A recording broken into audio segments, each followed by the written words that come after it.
What's up, everyone? Pack your bags, grab your cameras, and unplug your guitars. We're going on a road trip to visit Brandon because I don't know where the heck he is, but we got to find him. And also, we got to find a store. This is episode 239 of the Pick Your Podcast, where along the way, we're going to pick up our good friend Katie Mitchell because we're going to go fight some machines along the way. I'm Ben Magnet. That's Brandon McClure, Ryan Eliopoulos, and Sparks Woody. We're reviewing Mitchell's machines today. And I'm going to stop talking about that because we're going to talk about that a lot later. I was so wondering where this was going, and now I understand. Real quickly, Ben, because our audio listeners, you should let us actually say something when you introduce us, because they don't see where you're pointing. Oh, we have been an audio podcast since the beginning. Don't forget. Very true. But my name's Ryan Eliopoulos. I'm the dumb one. Bing bong. As Ben alluded to, I'm on vacation, so I've made a little podcast hovel for myself. So would you really call it vacation? No. Right. You're on leave. You're in a different place, is what it is. Yes, I'm on leave. It's like people watching this are like, "Hey, that's not where Brandon normally is. Where's his trading card?" You're like, "Where's his trading cards at?" No, I traded my trading cards for an Elmo. That is a horrible trade. Why would you do that? Hey, Elmo's pretty. He's pretty all right. No, Elmo's cool. Don't get me wrong. But if I had all the Godzilla Magic the Gathering cards, I'm not trading those in for a Tickle Me Elmo. Has Elmo been a kaiju yet? Has he been big? Has he been the size of a city yet? Is that a Grover thing? Because there's Grover Field. I don't know, but I have to say, earlier today, I was in the middle of an argument about whether or not Clifford the Big Red Dog was a kaiju. Oh no, we've had. Oh, you're right. Oh, that's yes. I know what you did. Oh, you know what I did. All right, that's a good conversation for the past and the future. I love it. Yeah. So real quickly, there's links in the description. Are there? All I can see is my keyboard. So there are links in the description. Ben, you have a latest old school gamer. Yes, I do. Article is up there about using video game guides to help you beat older retro games, since we're all adults and our time is very, very, very limited. Ain't that the truth? Wow. That got dark. I didn't expect game guides to be like the sad depression of adults. I thought it was like I don't know how to beat Mario. No, it wasn't the fact that okay, I could see how that pull up, Ben. You're on a nosedive. Yeah. And I have a link in the description for the Fake Nerd Podcast website, my Bitchin' About Nothing blog. I talk about the Cinerama Dome. I'm a little behind on the news. I have a MonsterVerse one coming out this week. Because my girlfriend helps me edit them, and she hasn't had the time to look through them. I've got like 10 articles banked. I'm just waiting to put out. And then there is Falcon and the Soldier, episode 6. Our Fake Nerds Watch. That's in the description below. The final episode of Falcon and the Soldier aired, and we talked about it. We sure did. Bird Boy and Sadman are no more. It is Sadman and Captain America. And then there's a conversation. I talked to Michael Tanner on Conversation. He is the host of the Burn After Pitching podcast, part of the Grand Geek Gathering. That was a good one. I learned about Tiki fandom. Yo. Yeah. Tiki fandom, dude. Because I listened to that episode and I didn't even know that there was a thing up for Tiki fandom. I was like, hold up. I thought that was just an aesthetic. There's a fandom for this. So for everything. Yeah. So I record them on video and then I convert them to audio for you. For just a little peek behind the curtain for those of you who don't know. And there's a moment in the video that's really funny that he's like, I'm part of the Tiki fandom. And I'm like, rip, what's the Tiki fandom? And that just became the episode. I'm going to have to, I don't want to know what it is because I have in my mind, I think I know what it is and I bet it's wrong. It's pretty fun. It's a good episode. I enjoy talking to him a lot. He's talked about paying me back, doing something with his show, so we'll see what happens. And then finally, Fake Nerd Book Club audio has the final Mighty Morphin Power Rangers, 6 through 8 volumes. That's up now on the audio feed for you audio listeners, and that's it. Super duper. Who wants to go first of the week? Actually, before we do that, I have to do a correction. Uh-oh. You do. I do recall. I was going to wait till we get into the news, but we should do this now. No, it needs to be done up top. Okay. Malcolm Spellman's black. Yeah, I wasn't going to say anything because I looked it up. So correction, Malcolm Spellman's black, and I made a strong point last week of being disappointed that he's a white writer working on the show. I didn't do my proper work and dig into anything. I just ran with what I saw first and not looking into it, because it fit the narrative of what I wanted to talk about anyway, and that's not okay. And I've already gone and put a note from me on our previous week's episode and on our Falcon and Winter Soldier finale about that's on me. I have egg on my face because I didn't do my due diligence, and I need to be more responsible about stuff like that. So that definitely happened. I definitely also learned a lot about how I should have just ran with an idea and done the research and talked about how Malcolm Spellman might not be the best person to spearhead a Captain America film anyway, which doesn't have to do with his race, but just has to do with like misguided ideas. Thing that we never talked about is Malcolm Spellman and his wife were the people who were also attached with Benioff and Weiss to Confederate, which is the alternate history on the Civil War series, and how they defended that show. Gives me a little bit of a window into how Falcon and Winter Soldier went the way it did and what Captain America might be, which makes me a little nervous. But Malcolm Spellman's race is not a factor in like the qualifications of who should be writing what.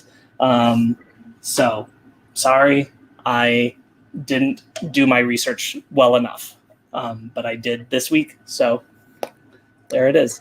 It was an honest mistake, and the important thing is that you said what you said just now. Yep. Yeah. Okay. I mean, you know, I'll also take some blame there. I didn't do the research at all. I just went off what you were saying. So. Yeah, but I'm the one who did it, and I championed that, and as my point, and that was wrong. Right. You know. Okay. I will go first. Let's do it. Do it. I watched a little more Black Lightning. It's a really good show. More people should watch it and talk about it. It's dumb that they don't. I think it's because they don't market that show and it's canceled. I agree, but I mean, like, even while it was, you know, season 2, season 3, season 4, like, it's dumb. Yeah. It's a good show. Vivi is the anime that we're watching. Watched another episode.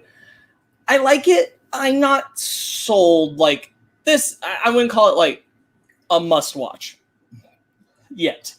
I'm not sold on the protagonist, and I'm not sold entirely on the premise. Part of it is that this episode did a time jump, and we didn't know that it did a time jump until like halfway in, and we're like, oh, it's a time jump. And it looks like the next episode is very clearly doing a time jump, but that definitely threw me for a bit. I am also watching You, which I kind of saw before. Well, I kind of saw it before when it was first out on Netflix because Megan was watching some of it, and I jumped in at a random point.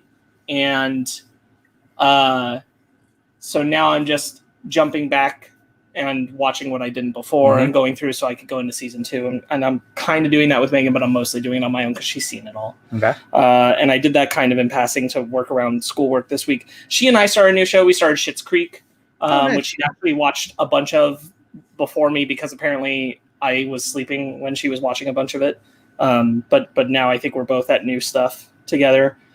I did a little bit of the CW catch up, and I just want to highlight the way they handled Ralph Dibny's exit was weird. Did they because that guy turned out to he did so that actor got fired because of his bad tweets in the past. So I wonder if it was the thing that they actually wrote him off the show with him saying goodbye.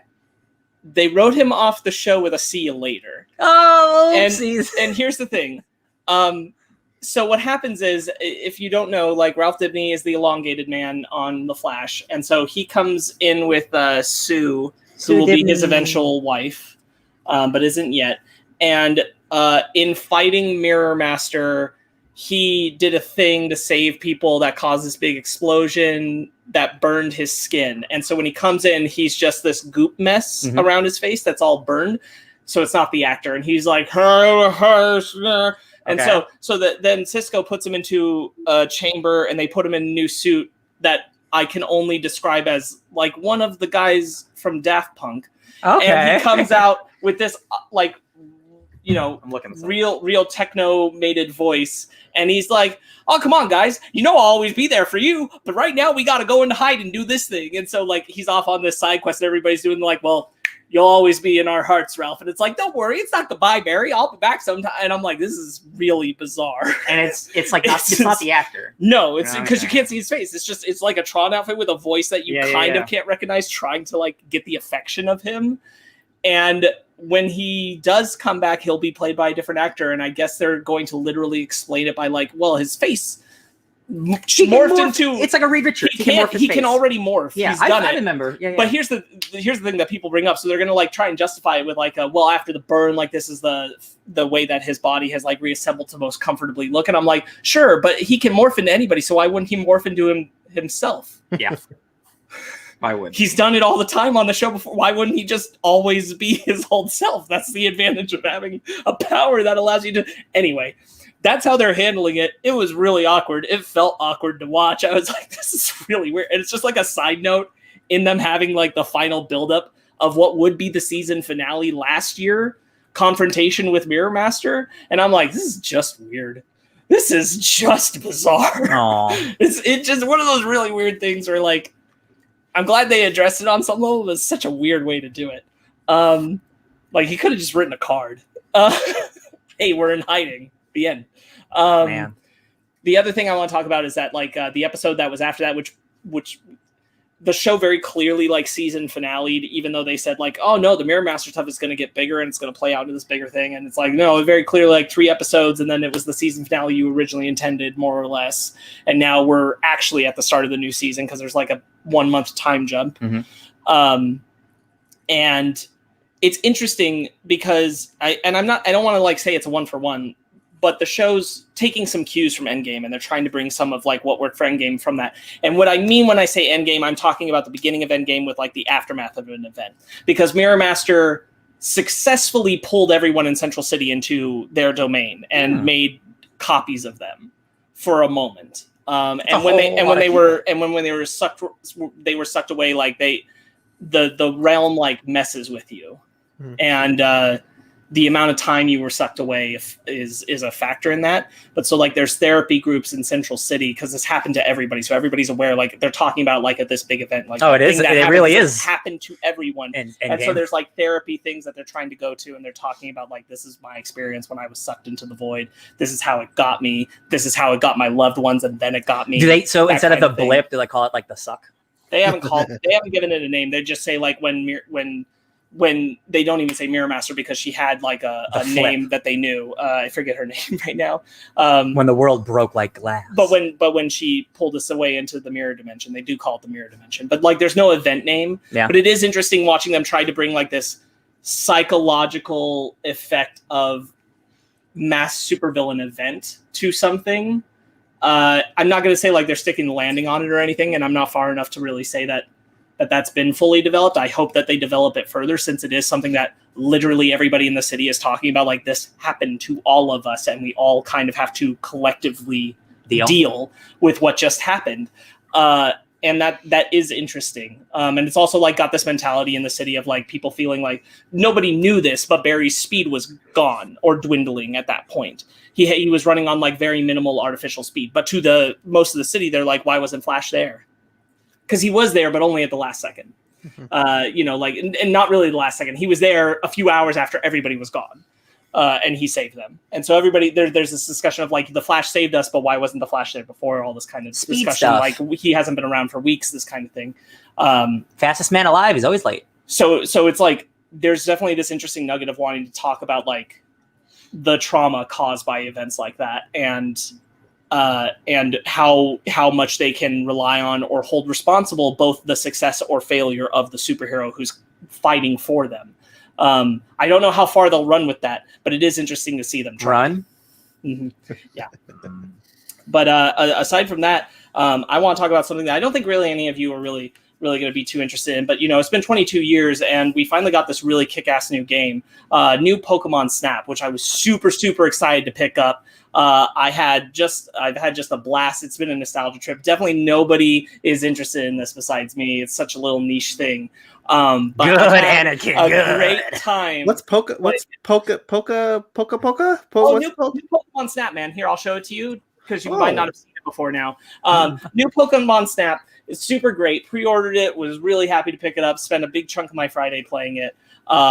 Just what a nice, calm, and relaxing thing. It's super cool the way they've developed it because they've got like day and night versions of courses, and you'll be able to, like, as you get more familiar with the Pokemon, their behaviors change, which is a really cool aspect of it.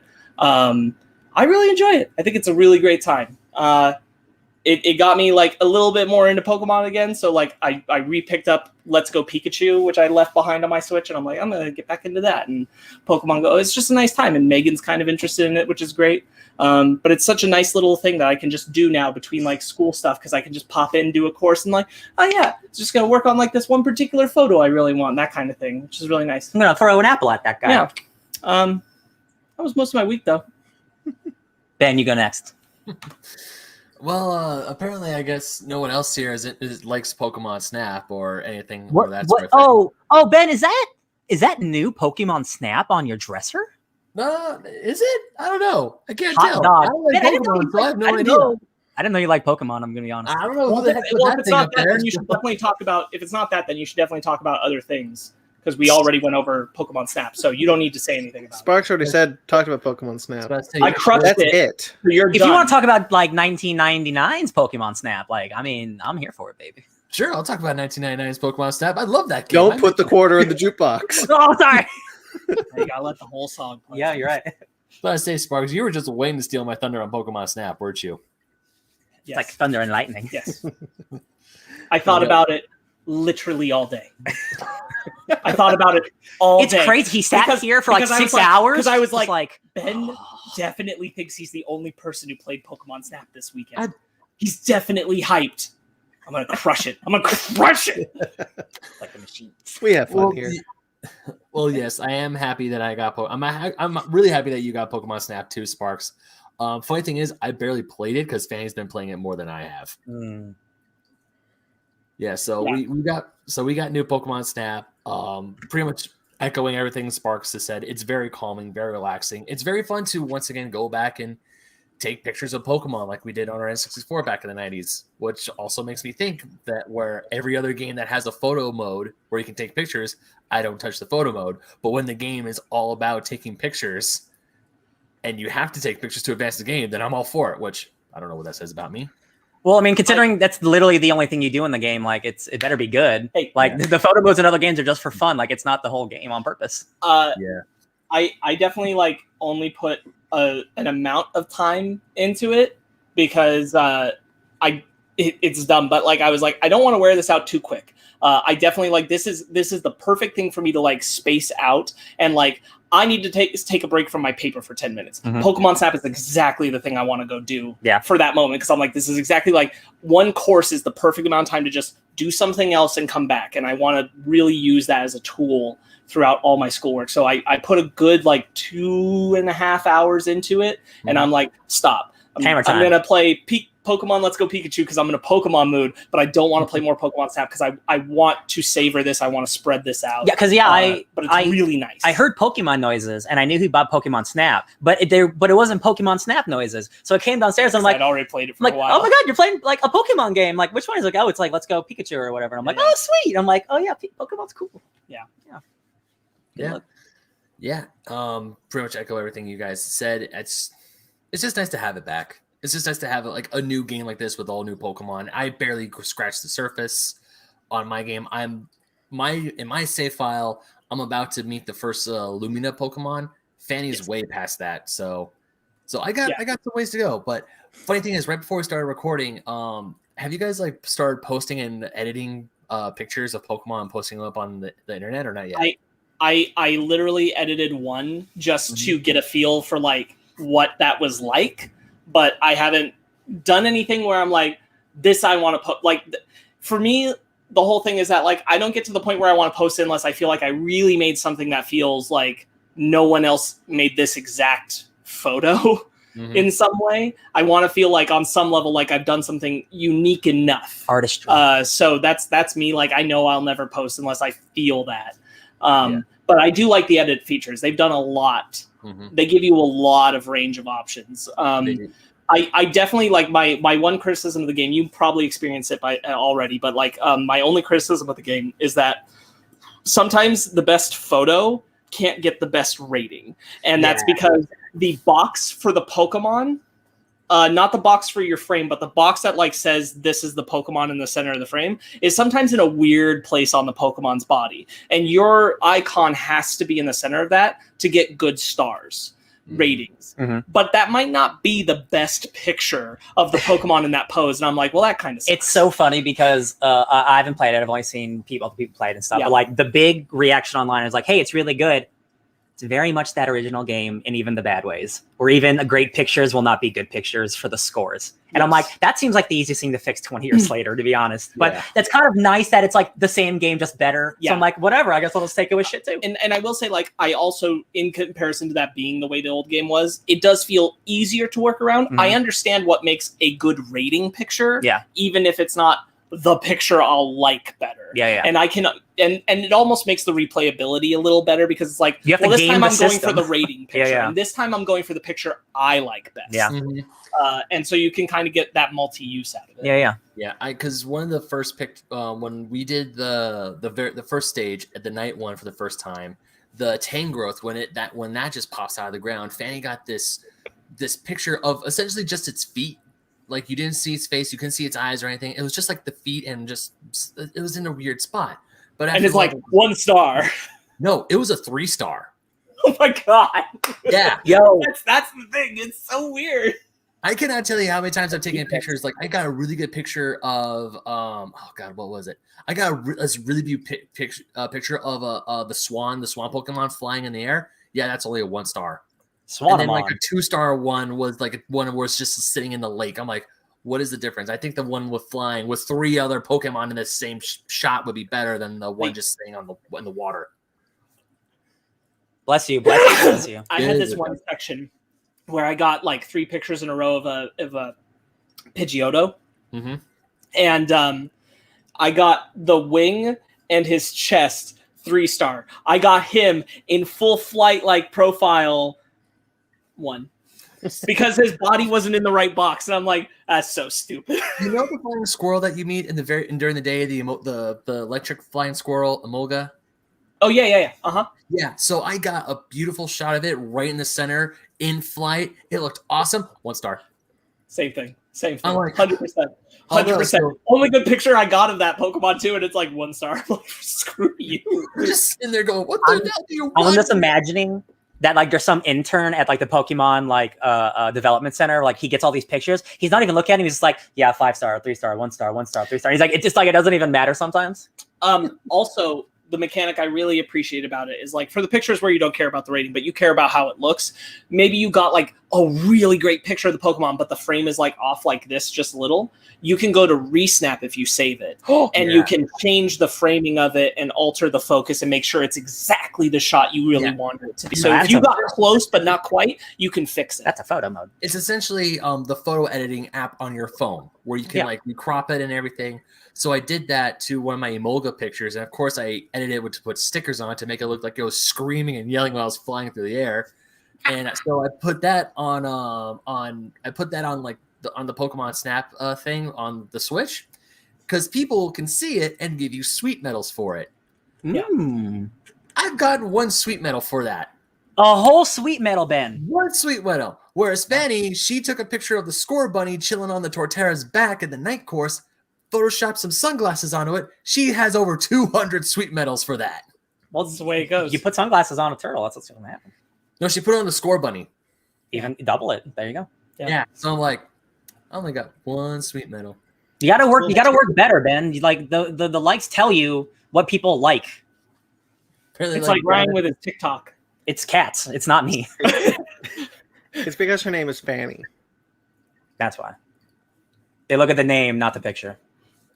Anything else, Ben? besides new Pokemon Snap, Ryan, you'd be happy I went and got my comic books this week. Cool. I didn't. Oh, Why can't I be happy about this? okay, Brandon, you're also happy. I got my comic books this week, and also I went and hunted down this. Yeah, thing. he'd be the one who goes not more than I do. Yeah, There I you found Superman Red and Blue #1. Beautiful. Also, I picked up issue #2, and because I was an idiot and totally forgot about it, I mean, it's the variant cover, but it's all I could find. It's Wave X #1. Oh, Hey. nice. Scotty Young ain't bad. No, Sky Young is not bad. I went to Frank & Sons on Saturday, and I got those books, and I was asking, I was like, hey, do you have a Superman Red and Blue #1? And they're like 3 vendors I went to thought, I think I do. Hold on. Then they're looking through things, they're trying to find it. They go, shit, guess I don't.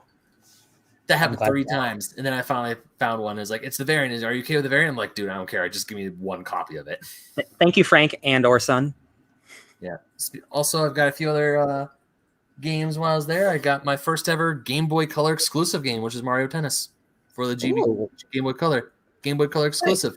Hey. Funny enough, this was made by the same team that made the Golden Sun RPGs, and this is an RPG, believe it or not. That's really cool. I'm into that. Yeah. Also, on a similar note, like I bought like my first 3DS game in a long time. Either one. It was Pokemon Soul Silver. There you go. You got the bug. If I could give you a hug, I will. I would. That is like the best Pokemon game ever. It's on his wall. He's got one of them there. Yep, it's on my wall. Speaking of games, also I got 2 completely sealed games. I got the NES Classic Xevious for the GBA, completely sealed, never been opened before. Are you gonna open it? Yes. Hell yeah. I'm gonna play these games, and of course, new Super Mario Bros. 2. It was there. I like it. Yeah. So besides that, besides spending money on video games, I also consumed quite a bit of media. I finished this season of Close Enough, the newest season of Close Enough. Cool. And I highly enjoyed it. I thought it was hilarious. What else did I watch? Anything else this week? I think it was a lot. You just said you consumed a bunch of media. Oh no, that was okay. So watching that, but also I started playing Metroid Samus Returns for the 3DS. I've been holding on to that game for a while. It is a HD remake of Metroid 2 for the Game Boy, for the original Game Boy, and that game is awesome. It is super fun. I absolutely love playing it, and it's definitely. There have been times where I'm like, man, I really want to go to sleep. Okay, just one more save point. Just get to one more save point and then quit. Man, that was really quick. I'm going to try and find a few more things, and I'm going to get some more stuff. That's how you know you got a good game. Just one more level, one more round. Yep. Just one more level, one more round. And speaking of one more level, one more round, Fanny and I have made it to Crown World and Super Mario 3D World. It's the very last level. It is the hardest level in the entire game. We have died. It accumulates all of our deaths throughout the entire game. So far, we have died over 1,234 times. Hell yeah. And I'm guarantee you at least 300 of those are thanks to Champions Road. Oh, yeah. Champions Road is hard. That's why it's called Champions Road. What? That's my least favorite too. Oh, Brandon. This is my weekly attempt to try to get Ben to think that I played a game. We tried. Let's see. Also, I did a thing earlier today with Kaiju Weekly. We recorded a show about giant robots. So that was a really fun conversation. Can't wait for you guys to listen to that. Heck yeah. Which did you do? Because I know what Ryan and I are doing. What are you doing? Which did you do? Mobile Suit Gundam. Got it. Or cool. Mobile Suit Gundam and / best and worst mechs and robots. Yeah, so that was a fun conversation to talk about, especially when I mentioned that I was the guy who was the big Hey Sierra fan, and they're like, "Oh, you're that guy from the fake nerds who like those movies." I'm that guy too, baby. I know. All Godzilla. But most Godzilla is good Godzilla. Yeah, and then I watched Mitchells and Machines, which we're talking about today. So that's my week. I remembered something I didn't do, and I'm gonna pivot over to Ryan because we did it together, which is we finished Invincible, and I forgot to bring that up. Yeah, I figure you were waiting to talk about it. Spoilers. I know you're not going to spoil it, but I just need to say that because I haven't seen it and I'm really upset. Why haven't you seen it? Because now that I'm out of town, Zara and I have to do remote watching together, so that we watch these things together still, and just coordinating that's a pain in the ass. Gotcha. No, I wasn't going to spoil, but if you thought last week was a hell of an episode, this was a hell of an episode. I've been trying to avoid spoilers all week. I think I got something spoiled for me, but not like a big thing. But I was like, oh damn it, it's my own fault. I haven't seen it yet. I don't think there's truly too much that could be spoiled for you. Yeah. As far as like plot point stuff, it's really just about what happens. the emotion of what happens. We're gonna try and watch it tomorrow, so I only got one more day to avoid it. Cool. Nice. Anything else, Ben, or is it transitioning to me? Transition to you.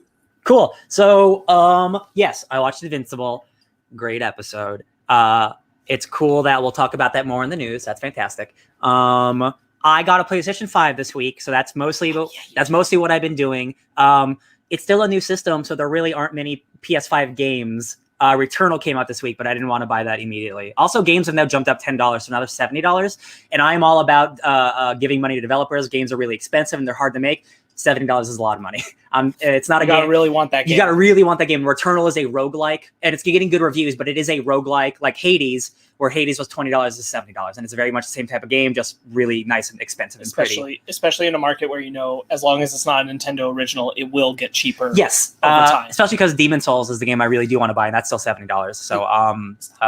So I've been playing lots and lots of games that I've been playing previously that just look so much better. I did restart Miles Morales because that is a PS5 game. I did play it on the PS4, but man, that game looks really good on the PS4. Holy shit, man. PS5 looks really good. Like really, really wow. Wow.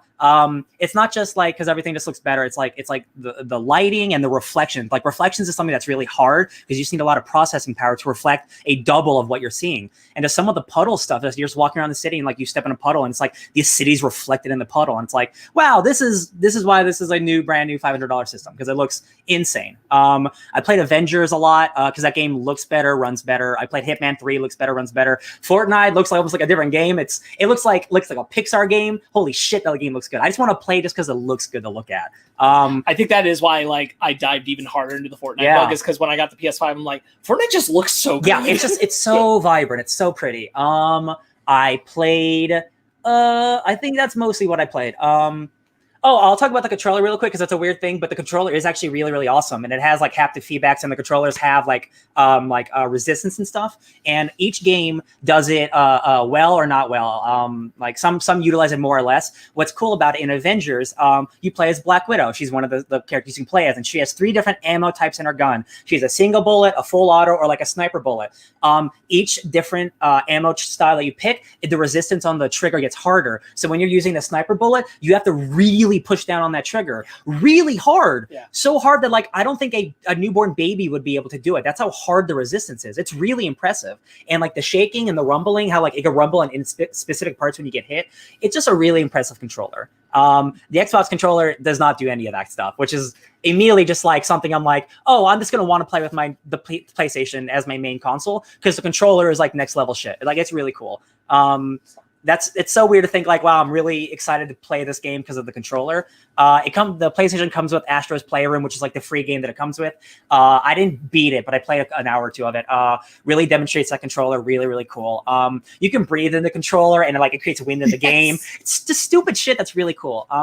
So I'm very excited to have that. I'm excited to play all these games that were fine on the PS4 graphically and performance-wise. Now just play how they're supposed to be played. And they run so well. And now I'm going to replay Control because I played it on my PC, but my PC wasn't as good as my PlayStation 5. So I'm going to get to experience one of my favorite games again, just with better vitality and better graphics. And I'm like, hell yeah.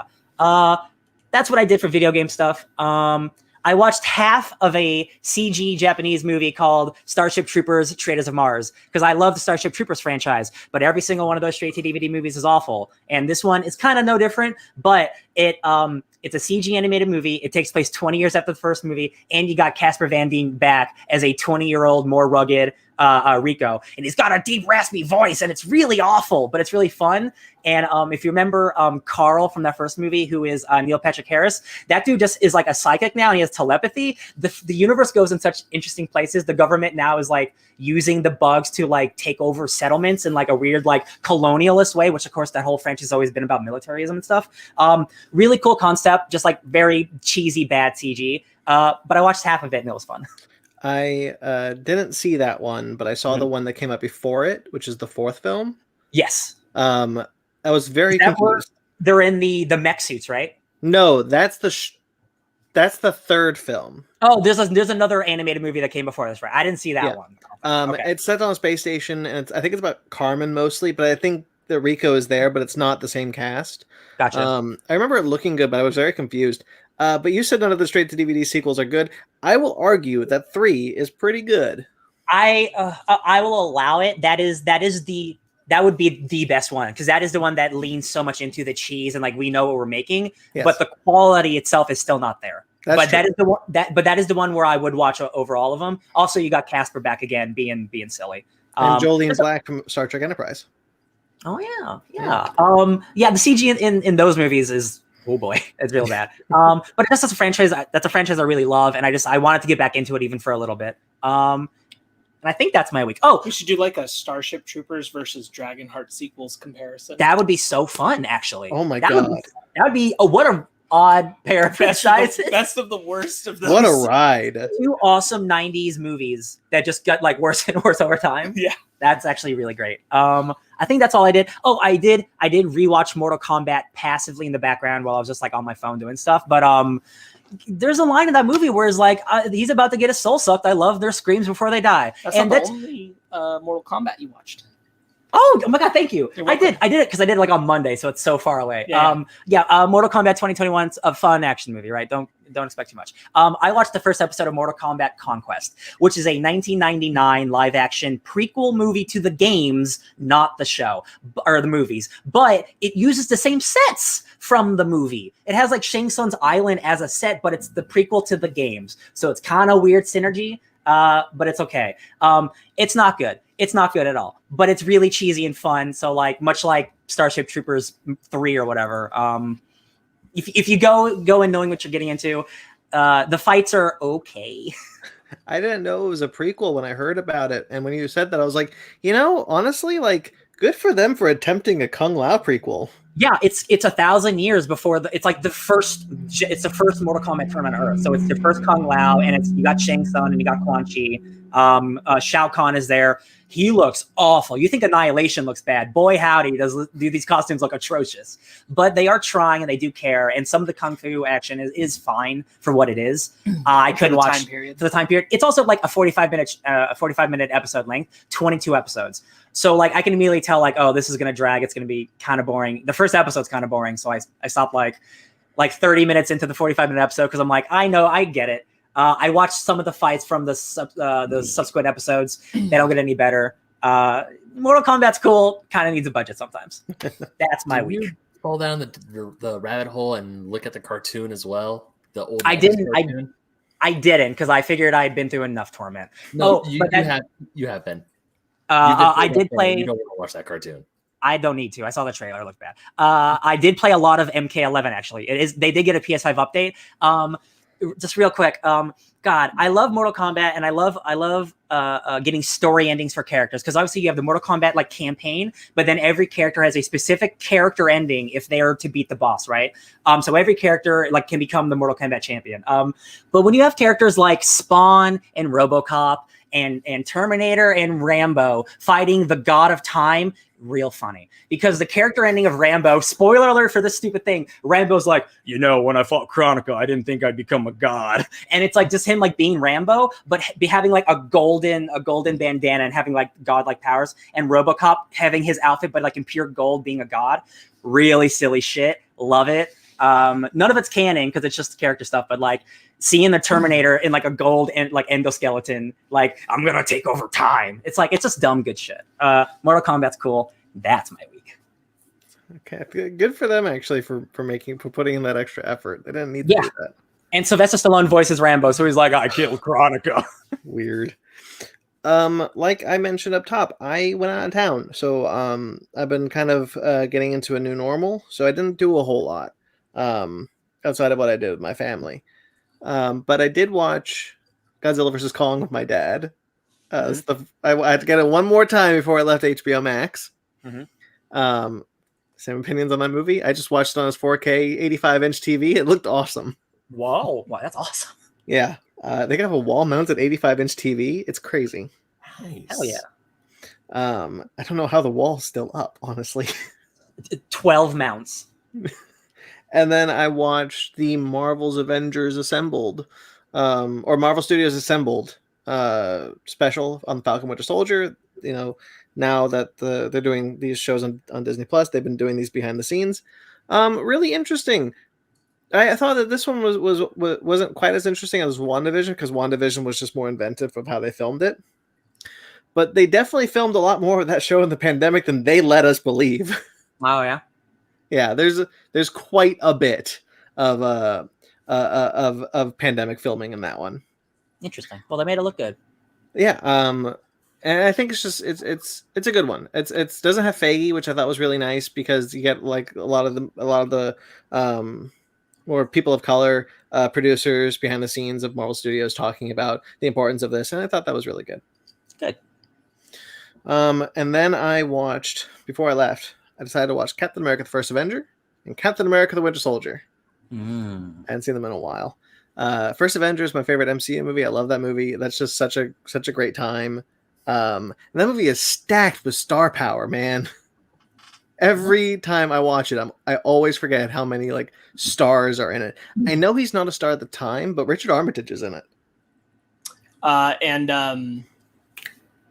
You got it. Nope, I don't. You got it. I don't even have it a little. Tyrell. From Marjorie from Game of Thrones. Oh yeah, Natalie Dormer. Yeah. Natalie Dormer. Natalie Dormer's there for like a scene. And she's the lady who's like she's the blonde with him. That pisses off. That is only a couple years before she gets casted too. Yeah. Yeah. It's just that one scene. And it's like that's freaking Natalie Dormer. Yeah, guys. it's always funny when that happens. Yeah. Yeah, I love that movie a lot. It's a lot of fun. And Winter Soldier, we got into this kind of routine, Sparks and I specifically, but like as a show of kind of look, Civil War, Infinity War, Endgame have their problems. Infinity War and Endgame are great. The Marcus and McFeely are screenwriters who aren't the best, but I always forget that the Winter Soldier's freaking great. It is, yeah. It is a great movie. It's for most people the best MCU movie. Yeah, and I get why, because it is the most. I don't like non-MCU movie. I don't know how to say that. Like it's like the most like bold, like at the time, because like it really was doing like a 70s espionage thing, like the Hydra thing. Like it felt more raw than like the Iron Man movies or Thor did. It felt like like more rugged. I think aside from Guardians of the Galaxy, it's the only one that feels like it was headed more in the direction that Phase 3 would, whereas Phase 2 all kind of feels like this weird studio influence stuff going on. Even Iron Man 3 to some extent. Oh, yeah. Though I really like Iron Man 3. This isn't me shitting on the movies of Phase 2. Most of them I like. But there is this weird like vibe that's running through them as Disney, and specifically what's his name? Perlmutter is waving his hands over it that the Paramount films weren't suffering. They're still from trying to figure what they're building out. That you just don't feel in Phase 1, because Phase 1 films were so much allowed to be their own thing. And Phase 2 is like trying to bring them together, but like it's not all meshing the way they want it to. Yeah. But Winter Soldier feels like it rises above, and then Guardians rises above that. Yeah. I just always forget like how great that movie is, and how different how like, you know, putting yourself in the mindset of the time, like how different it was from the other Marvel films. You know, that was back when the Marvel films still had color. I truly wish that we'd gotten a Black Widow movie right after that. Me too. I always think like, even at the time that it came out, when it ended, I'm like, they set her up perfectly for her to have a movie right here. Like this should have been where her movie was. Yeah. Or her first one. She should have had two, and this should have been her first one. I still can't believe that like like almost like 10 years from the character's introduction, because it was Iron Man 2. Yeah. When did Iron Man 2 come out? 2010? 2011? 2011. 2010. So okay, so 10 years ago, and we haven't even gotten her movie yet because of the pandemic, of course. But like a decade, and that character's been around for this long. That's some bullshit. And Winter Soldier feels like such obvious tee up with the way that they ended out her arc. Yeah. That you obviously could have had the in between that and Age of Ultron story for her. Yep. I always thought that they should have, because there's what Sparks talking about. There's a line in Winter Soldier where she's like, "I'm gonna go figure out what I want to be next," and then it's Age of Ultron. And it's just like, I'm an Avenger. Well, there's a whole like subplot about her in that film, which is her having felt like she was making right, and then finding out that sometimes she was working for the baddies. Yeah, and like even as she was trying to make right, and like the bad faith of that, and it's like, how do you make right now? And that should have been a story about her, and whether or not it was discussed, well, who knows? But like Perlmutter would have never let it happen either way. So, you know, that sucks. And she's so good in that movie too. Like Black Widow, like man, like I was like, I want more of that. I'm so excited for that movie. It's just like it's like 5 years too late, man. Up to this point, it might be one of her best performances as Black Widow. Yeah, I still think it is for me. Yeah, her movie might change that. Yeah, but God, I hope so. And especially after watching Falcon Winter Soldier, best Sharon Carter. Oh, Sharon. Well, that's Sharon. Easy. That's easy. I already forgot about her. The actress, I think, is actually turning in her best role in that movie. Yeah, probably. Yeah. Hey, a lot of critical hard thinking went into the change in her character. Oh, we can't do this. I can't do this. They talk about it in the assembled episode. I was like, "Are you kidding me?" Oh no, that's her. Oh no, because they were like, we really wanted it. We really were like, we don't know if this is going to work. And once it was coming together, it's like, oh man, this is working. This is great. And it's like, oh, it's like somebody tweeted. It's like the creators of this show are very much doing a Marcus McFeely like tour of like, hey, just stop talking about it, because you're kind of making your own show worse when you're telling us what we're supposed to think. Yeah. Just stop talking about it, please. John Walker. Oh, everyone loves John Walker. You can't say that, because then we know it's not true. There's no way. You gotta stop. There is a sense that what they told the actors the show was going to be, they still came out of the show thinking that they made what was probably in the pitch meeting. Yeah. Of their characters, and it's not. A lot of those characters do not come out of that show very well. All the baddies, unfortunately. Yeah. Okay. Shall we get into our bread and butter? Let's a bingo. You guys get ready. I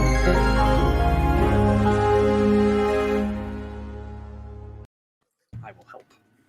Great. And because my internet is fairly bad, we'll see how I do. It's fairly unknown. Okay, yeah. I'll start us off. So we do have some sad news this week. Some deaths we have to talk about. Shunsuke Kikuchi is and I checked that. That's how you pronounce it. He was the composer for Dragon Ball and Kamen Rider. He passed away at 89 from aspiration pneumonia.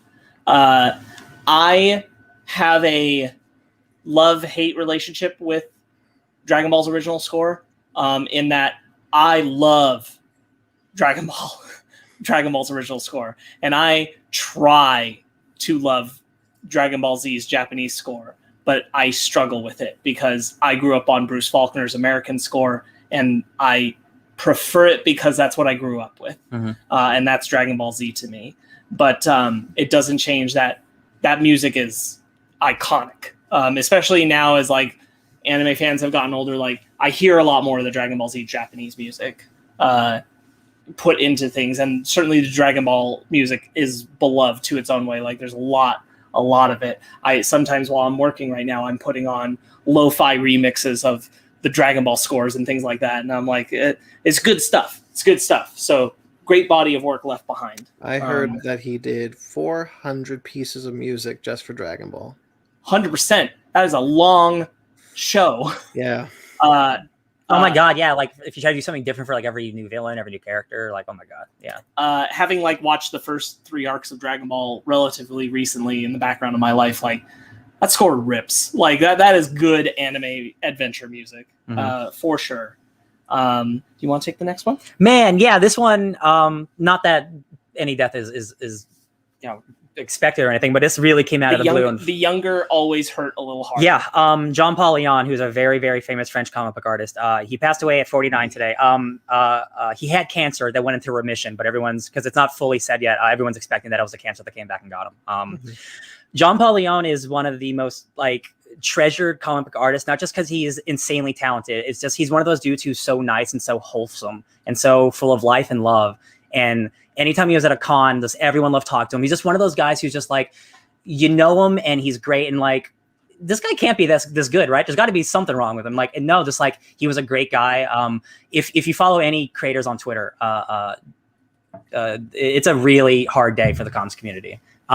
He was he's white, but he was one of the people who helped do Milestone. With some of the other founders with Dwayne McDuffie, who also passed away before the age of 50. It's such a shame. I think we did one of his books as a book club, Batman Creature of the Night, right? Or was that a different one? Recently just bought that book. You just bought that? Okay, sorry. We did book. Superman Secret Identity. Gotcha. But he's so many great covers. If you go to the comic store, you've seen his covers for literally decades. I know him most recently because he did a 1996 X-Men comic about Dr. Sinister's origin called the Further Adventures of Cyclops and Phoenix. That was back in 1996, and he's just been great ever since, man. That's 49 is just such a young age, man. It's such a bummer. Yeah, that's awful. Yeah. Rest in peace. For sure. Moving away from that, there's a lot of casting to talk about this week. Up top, Titans Season 3 has cast Vincent Kartheiser as Scarecrow from Mad Men and In Time. That's what he's known for. I'm not familiar, but I'm optimistic because that show has cast good people and it's got good character stuff. It's just not when it's Raven and Beast Boy. Yeah, which is not the fault of those actors. That's not who I'm putting it on. They just don't write those characters well. I do know this guy from Mad Men, and he plays such a Weasley dude. So this is very good casting for a Scarecrow. We're 2 episodes away from Titans finishing. Yes, you and I have two more episodes to finish. Everything I've heard online, people saying they really don't like that finale, so I hope we finish it soon. But everything about Titan Season 3 makes me excited because, again, they've casted everyone in the DC universe in this freaking show. So it was super weird because this last episode was another episode where, it's the first episode since it happened where they acknowledged Beast Boy's history with the Doctor from Doom Patrol. And they do the flashback to the episode that had him, which is weird because at this point, you know that even though you saw the whole cast of Doom Patrol that wasn't Timothy Dalton in Titans, the show you're watching, Doom Patrol, doesn't exist on the same Earth. It's a different Earth. And I'm like, that's so weird. It's so weird. And it's a shame because it's again, they're not doing a lot with Beast Boy, but the stuff they are doing with him, it's you don't have to be doing this. This doesn't make any sense. So it's just poor Beast Boy. Also, that actor also apparently hates it. So just follow him on Twitter. It's always real quick. It's always funny how much actors can get away with without getting fired. Because sometimes there's just there's clauses or contracts, and sometimes the actor's just yeah, they don't know how to use me. That sucks. Smile, smile, smile. Man. For the HBO Max Green Lantern show, Finn Wittrock has been cast as Guy Gardner. This guy was on American Horror Story, very prominently in the Freaks season, and I really liked him there. I think he's talented. I'll tell you what. He's got a really punchable face, and that's super good for Guy Gardner. He does. That's no disrespect to the actor. That dude looks like a Guy Gardner, and I mean that Guy Gardner is kind of is a jerk, and he's mean to you, but he's got a heart of gold. This dude looks like a Guy Gardner. Just give him some red hair, and he spits some bad game. This show's happening, Brandon. I'm really excited because we hadn't really heard too much. I'm surprised that Guy Gardner is the first person we hear about being cast. I thought maybe Alan Scott or Simon Baz or anybody, but I love Guy Gardner unapologetically. I know when this happened, the internet was like, Guy Gardner's nobody's favorite Lantern. Okay, he's not my favorite, but I like him. No, yeah, he definitely has a place, and he is a really fun character to bounce other characters off of. Yeah, that's why I like him a lot because when he talks to the Justice League, Batman's punches that dude out. Like that's the kind of character he is. Well, Batman will punch him out in front of all his friends. Like I'm just excited that like, yeah, we're getting a Guy Gardner like led Green Lantern show. Wild. That's wild. Wasn't there one of the animated movies where like people just gave him nonstop shit? Or am I thinking of something else? Maybe it's been a while. Green Lantern animated series, maybe he's in that. No, not the animated series. I'm specifically picturing the Justice League giving Guy Gardner shit. I don't remember. We watched a lot of those movies. I know, and I'm like, I don't know where else I would have seen it recently. I don't remember even seeing Guy Gardner anywhere. Those DC in the Takamu movies. I think this is really good casting. I hope that they play Guy Gardner. The way I like Guy Gardner, the way I like how he's played or written is when he is cocky and he's overly cocky and he's a jackass about it, but he does it because he's super insecure that he's not Jon Stewart or Hal Jordan. He just wants to be the best. Yeah, and he just wants to be the best, and he just wants to prove that he is worthy of the ring, and he's constantly afraid that he's not because he's not Jon Stewart or Hal Jordan. So I'm really excited to see that. I'm just really excited the show's happening, guys. Yeah. Casting like this means like, oh shit, that show is happening soon. So like that's really exciting. He's also got one of my favorite Green Lantern designs. Oh, he's got like the jacket, right? It is a cool design, for sure. And this is a good person to play him, so that's awesome. You go ahead and take the next. Yo, guys, Borderlands. That movie is still happening, and we got a lot more people casted in it. We got Gina Gershon cast as Moxie. I know Moxie. That's a cool casting. I think that's pretty great. Cheyenne Jackson as Jacobs. And then we got Charlie Bambola as Hammerlock, Benjamin Byron Davis as Marcus. Okay, that's cool. Stephen Boyer as Scooter, Ryan Redmond as Ellie, and Bobby Lee as Larry, who's an original character. I don't recognize half these characters. They're probably side characters. But that movie's like filming, and they're just like getting more people in on it. Bobby Lee's a really good comedian. I like him a lot. That's pretty cool. Gina Gershon is kind of like an older actress, like really hot in the 80s and 90s. That's really cool. She's like a badass. Moxie's like a badass general lady, General Moxie. So Borderlands, guys, that's happening. Maybe that's the next best good video game movie. The great one, the holy grail great video game movie. Keep moving the tent pole year after year. Weekly Planet had this bit when Warcraft and Assassin's Creed were coming out. It's like, this is the one, right? One of these has to be great, right? It has to be, right? I still like. I think everyone's definition of great will vary because I feel like we hit it with Detective Pikachu. I don't think that we're hurting for the great. I'm just like we need more great. Yeah, but I do think we've hit a 1 at least. This is definitely not the conversation for this, but like I'm still waiting for like the Avengers. Like Detective Pikachu is really good, but I'm waiting for that. Like, holy shit, this is a movie, my guy. Like where everything works, and I'm like, somebody's got to do it eventually. Come on. My bench post is if it hits 80% or higher on Rotten Tomatoes, we did it. 80%, yeah, because right now it's like Angry Birds at like 76. 70. Jesus, I love it. We're almost there. Cool. Paper Girls had a bunch of casting, and I'm not going to read all these descriptions because we'll eventually read a comic. Yeah. But Sophia Rosinski has been cast as Matt Coyle, Cameron Jones as Tiffany Quilkin, Riley Leigh Nellett as Erin Ting, Fina Straza as KJ Brandman, and Christopher Cantwell and Christopher C. Rogers will serve as showrunners for it. Brandon, you haven't read this yet, right? I've read the first volume of Paper Girls, yeah. Okay, cool, yeah.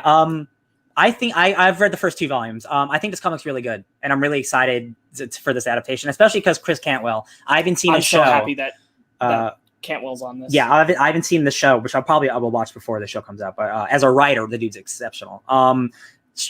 Paper Girls is basically like, I hate being reductionist, but like, what if Stranger Things was about a bunch of girls and time travel and stuff? And like, it's such a cool concept that uses like really real world things like Apple and like actual like brands to like further the weird future that we might live in. I think it's a really, really cool concept. And I think you could have like another hit the size of a Stranger Things, like with this type of story. Yeah. What's the studio again? Did it say? This is Amazon Prime, if I recall correctly. I don't remember. I think Legendary's doing it though, because Brian K. Vaughan has the deal with Legendary, and this is that's probably true. That's probably true. I think the service it's going to is Amazon Prime. That's what I mean. Yeah. I mean, with The Boys and then like Invincible, like this is definitely another one that could be like a huge hit. Amazon really had a 1-2 punch of The Boys and Invincible. Yeah, for real. And they're like violent superhero stuff. That's our niche market now. Paper Girls. So moving on, not casting anymore. Bedrock is a series that Elizabeth Banks is developing. It's an adult animated sequel series to the Flintstones that will also star a 20-something Pebbles. Lindsay, that she will star as. Oh, she will star as that. Elizabeth Banks? Yeah. I'm not judging anyone's age here. Nope. Lindsay Kearns from Jurassic World Camp Cretaceous and DC Superhero Girls will write the pilot. The series will be shot about Fred facing retirement as they move from the Stone Age to the Bronze Age. I assume this is for HBO Max. They didn't say, but I also would assume that too. I'd have to assume it's Warner Brothers. Like, why would they put it anywhere else at this point?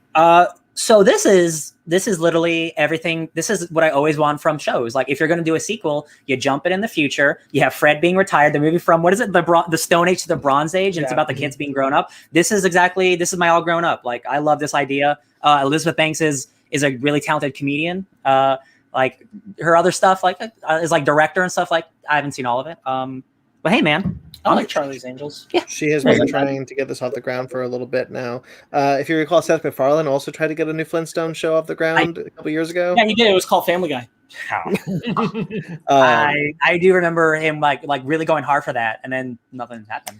Yeah. I have no great love for the Flintstones, so I'm like, cool, okay. Yeah. I might check it out. There is a sequel series to the Flintstones where Bam Bam and Pebbles are older. I forgot what it's called. I actually think it's just called Bam Bam and Bam You're Bam. right. I was thinking in my head that I've seen older images of them from Hanna-Barbera's age. Like, I've seen them old. I've seen it. You're right. Like, I've seen them tall with the long hair. Yeah, you're right. I've seen it. What? Yeah. No, I remember seeing a clip on, it was like a Flintstones appreciation show where they were showing clips from different episodes, and one of the clips was Pebbles essentially announcing to the world that she was pregnant. Yeah. So I'm like, they did this before. Yeah. The Pebbles and Bam Bam show. I'm so glad you brought that up, because I'm like, I definitely have seen them older already. Let's see if I can do this. There they are. I erased from my brain until this very moment. It only lasted one season in 1971. I've definitely seen that on Boomerang before. Wow. Yeah. Learn something new every day. I mean, like, anything can be good. Yep. Again, like, I just don't have great appeal towards the Flintstones to begin with, so we'll see. That's one of the Hanna-Barberas that never grabbed me. See, that is one of the ones that did, because it had dinosaurs. Yeah, I really like. I like the dinosaurs. I just didn't. I outgrew the humor based around Fred quickly. Oh, that's fair. In the way that I didn't for the Jetsons for some reason. Anyway, moving on. Adam Wingard is in talks to return to the MonsterVerse, and internally, supposedly, the film is being called Son of Kong. Yes. We did it, guys. Yes. I want more MonsterVerse. I don't know if I want Son of Kong. I don't even care. Like, we don't know what it is. That's just the title. Like, no, for sure. I trust. Now that I've seen this movie, I trust. I'll put it another way. I don't even know if I necessarily want Adam Wingard to be the next guy. I kind of want someone new. Okay. I want more MonsterVerse. Don't know if I want Wingard. I will agree, but like, if this is the only way we're gonna get it, I guess I will take whatever I can get. That's what I mean. Yeah. I'm hyped that there's going to be more MonsterVerse. I feel like with the way Godzilla vs. Kong did, that was kind of an inevitability at a certain point. I don't want Wingard to become the shepherd of the future of the MonsterVerse right now. Yeah. This was really interesting to me, because there was a leak a few years back, just after Kong Skull Island came out, that revealed that the 5th movie after Godzilla vs. Kong would be called Destroy All Monsters. And Legendary tried their damnedest to get it swept under the rug, which kind of leads you to believe that was at one point true. Yeah. And it looks like after King of the Monsters didn't do so well, they decided to take a wait-and-see approach of whatever happens after Godzilla vs. Kong, and are now deciding to go in different directions. Maybe instead of having your next one be like the big Destroy All Monsters, like big finale thing, you have one more to ease your way back into it, that big one? I don't even think it's that. I think it's just Legendary decided to just be like, you know what? A director will come to us with an idea and we'll just do that. We won't do a Marvel strategy of having a set plan, because like any one of these could fail. That's true. Yeah. And it being called internally being called Son of Kong actually gives me a lot of hope, because I kind of want them to continue with Kong. I think Kong is due for a rogues gallery similar to Godzilla's, and he's been trapped in this horrible death loop for 90 years where he just gets to New York and falls off the Empire State Building, and I think going a different direction and trying something new with the characters is really cool. That's actually a really good point, because you do think about how much like Godzilla has had free reign to do so much over 50 years, and we've had like a handful of King Kong movies over 100 years. Like that's a really good point. We can actually change that character in the modern times, like the way that they never did in the past. I don't disagree. I just also know we're already getting a Kong anime, and now we're probably getting a Kong movie, another Kong movie, and I'm like, I just don't want Godzilla to be swept aside, because I am nervous that because King of the Monsters didn't do well, they're going to attribute what works is Kong, and Godzilla's done. We're not doing more main Godzilla shit. If Godzilla appears, Godzilla is a he's the Hulk section addition to Kong, and I don't want that future. Yeah. Well, we still got Toho. At that point, it is up to, I think, Toho to be like, okay, well, because I think they license out the characters one movie at a time.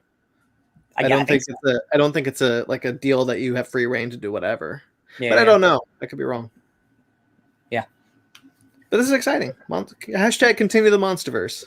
Yeah, I just want more big monsters, please. That's cool. Hey guys, remember DC Fandom from last year? Yeah. I don't pandemic time. I don't remember anymore. Guess what? They're doing it again, and it's returning on October 16th.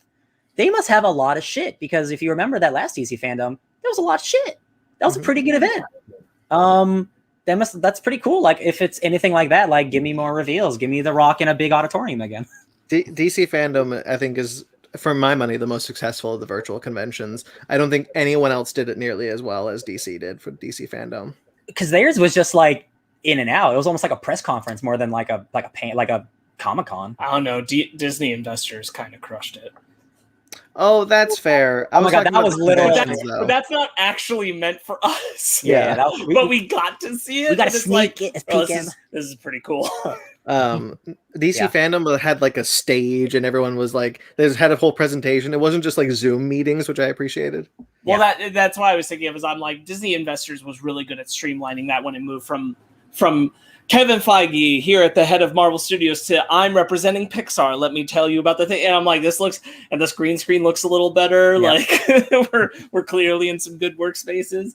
But it's true. Fandom was handled really well for the convention virtual event that it was. Mm-hmm. And that's what, oh my God, that's like 6 months away or 5 months away. So yeah, to announce it so early. Get us hyped, I guess. Yeah. Go ahead. So, guys, we've been talking about Invincible a wee bit on this podcast. We think it's a pretty good show. It didn't get announced for like a second season until like the show ended. But luckily, not just a season 2 is coming, guys. We're getting a season 3 as well. 2 full seasons get ordered. It's an animated show, and those take a long time to make. So I understand take as long as you need to make a beautiful show. I'm really worried we're going to have to wait like over a year. That's probably true, but it probably means the wait between 2 and 3 will be short. Yeah. Because like they're doing like almost like the Rick and Morty thing where they make all of like so much. Mm-hmm. Yeah. I think that's great. Like 8 episodes doesn't seem like a lot, but really they're an hour long. So it's almost like, let's say it's like 16 episodes almost, because like there's so much in every episode. I'm just so stoked that they believe in the show. People are going crazy for the show like they did The Boys. Like again, you said, Brandon, like they have a 1-2 punch on their hands. Can't complain. Love the show. Yeah, I'm excited. The announcement video was really cute, where Robert Kirkman is talking to Steven Yeun, right? Yeah. Mm-hmm. And they had a fun little geek out of like, oh my god, we're getting a second season. Yeah. Ben, have you started it again since you last stopped it? Invincible? Yeah. Yeah, I watched episode 5 earlier today. Hell yeah. Nice. Love it. Well, I'll take this. There you go. For Marvel Studios, back to the MCU, Ironheart has Chinaka Hodge as the showrunner, which they're coming from Snowpiercer, the Snowpiercer TV series. TNT? Which I haven't watched, so I can't weigh in on what I think of this at all, but I'm sure it's probably a good choice. People seem to like it. It's got multiple seasons. Yeah.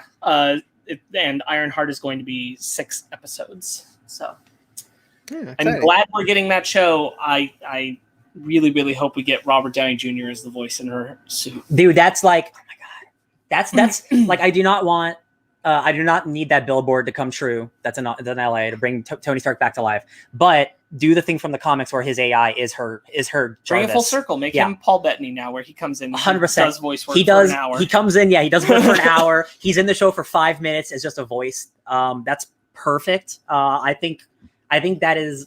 If they don't do that, it's going to be.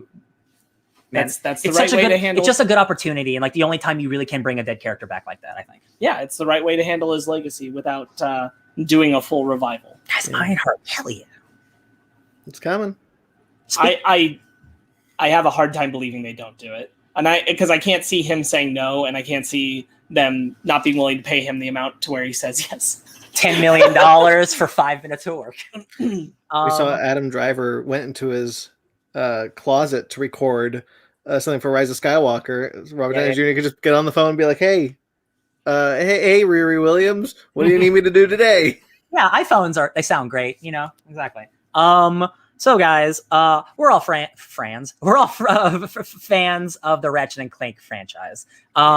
They released a new trailer and like a 20 minutes of gameplay for Ratchet and Clank. What's this game called? Rift Apart.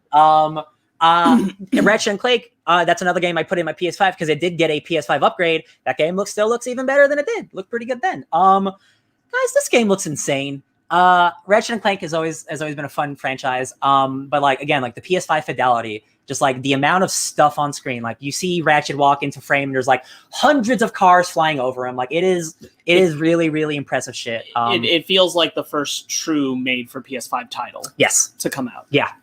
It looks, and what I love about it is if you watch the gameplay thing, he does the thing where Ratchet gets his wrench and you press square on the thing and you turn it around to open a door. And I'm like, we're on the PS5, but man, video games have not changed in 25 years. And it's just a thing where like, that's why I love video games, because this can look like it's out of a Pixar movie, but you still got to press square to open a door like clockwise. And I'm like, man, video games are so silly. Rivet's in this game. She's like the alternate dimension Ratchet. We did not meet the Clank of this universe, but there is one, guys. Spoilers, it's Glitch. Their name's Glitch. That's an awesome name. I'm so stoked for this. I think it looks insane. I have always been a fan of the Ratchet and Clank franchise. I've been playing it since the PS2. Yep. I'm so stoked. I followed the PlayStation 5 restock alert so I can get this done. Do what I do and follow like 5 of them, because one is never enough, and then you'll get addicted to it. I did watch both the gameplay trailer and the trailer. I think this game looks incredible. It looks more expansive than we've ever seen a Ratchet and Clank game. I love the idea of bringing back another female Lombax and Rivet. Still waiting for the franchise to explain what happened to Angela Cross, but whatever. Man, maybe who's that? I don't remember. Angela Cross was introduced in Ratchet and Clank 2, and she was in 3. And then the future trilogy, in the beginning of it, she disappears, and that's it. Ooh. Maybe that's like a long con. I think they just forgot, honestly. Or maybe they just forgot. Because it's unclear if this takes place after the reboot or after the future trilogy. Mm-hmm. Right. So. That's what I've been wondering. Is this just a follow up to the reboot game? I think it is just a follow-up to the reboot game. I think so too. I think this is like canonically like the Star Trek 09 was that Ratchet and Clank 2016 game, basically. I think so too. Maybe she'll show up as a new character in this though. So there was a state of play, but there really was only a couple things. It was the Ratchet thing. There was also that Among Us is finally coming to the PlayStation. It hasn't been on the PlayStation. You can only play it on Xbox and the PC, but it's coming for the PS4. PS5. Oh, it has been on Switch. That's right. So PlayStation's finally getting it, and it's getting some cool skins as well. Also, on a similar note, just to bring up, Fall Guys made it clear that the Switch and Xbox copies of their game will be delayed for a time. They're adding cross-platform. Yes, that's awesome. But they are delayed. So those of you who can't play it on PlayStation or PC, you're going to have to wait a little longer. Yep. Which irritated Megan, which I understand. But hey, then we'll all be able to play together no matter what system you're on. Yes. So moving on to trailers, going to the trailer part. We're blowing through this. There was not a lot of news this week, which is really nice. The Misfits trailer, which I honestly was surprised you put on here. Okay. So sometimes I know why you did. It's because Pierce Brosnan. No, you don't. Because sometimes I watch something and I hate it so much, I need you guys to experience it with me. Oh, okay. I'm really glad because this does not look good. So sometimes I do it out of spite because I watch something. I watched this on my own already earlier this week to see if it was something we'd want to talk about, and I was like, I'm not going to bring this up. It looks just like hey, a waste of talent. Yes, but like, hey, we like Fast and the Furious, but what if like we did that, but just none of it looked as good? And we got Pierce Brosnan. There's a lot of Nick and Jamie Chung, and I like Jamie Chung. I don't like Tim Nick Cannon. Roth, all being wasted in this. It looks like, Yeah. and I'm like, I told Ryan, I'm like, I truly can't tell if is this a bad movie or is this just a really bad trailer. And then everything Nick Cannon does, I'm like, I think this is a bad movie. Oh, no, the Nick Cannon of it all is like that dude's not showing up in like Transformers. That was movies. a bad Like, whatever he was trying to do as the guy going into that factory. oh, some like bad accent, Wasn't like some good. racist accent. Like, oh no. Anything, Yeah. Ben? You excited to see this one? No. I'm Yeah, looking at first forward I to was seeing like, Pierce oh. Brosnan. I was excited to see Pierce Brosnan too, but I'm like, no, I'm good. Just watch The Matador. He's a bad guy in that. He's great. That's true. That and After the Sunset, two of his Oh yeah, solid post James Bond Pierce Brosnan films. If you want to see I him am doing like I am- good weird shit. I am still waiting for him as Dr. Fate. Oh baby, something to look forward to. Oh excited. yeah. In the Heights had a new trailer that I know Ryan and I didn't watch, so we're not going to say anything about it. Looks good. I'm really excited for this. This is the trailer that actually dropped during the Oscars, but I forgot to include it last week. We just, we know the show. I've seen two. I don't need to see anything. two more other of the trailers movie. for it. Yeah. I'm good. I know the plot. I'm here for like dancing, and I don't want to see any more of it because like that's why I'm here for it. For anyone who likes Brooklyn Nine-Nine, I didn't know this at first, but Stephanie Beatrice, who plays a character in Brooklyn Nine-Nine that I totally Rosa Diaz. She is in this, and that was a fun surprise. Oh, cool. 9 Perfect Strangers had a teaser.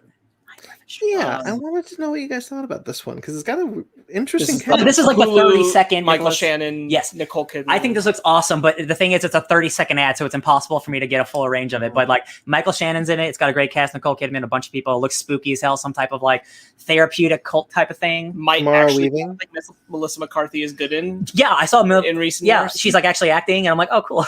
Nice. Samara This Weaving. is this is coming from one of the people on Big Little Lies. And Big Little Lies, what I've watched of it so far, which is Megan and I got a little into season 2, and then we fell off. But it was good. Big Little Lies was solid, so I have reason to be interested. Yeah. So,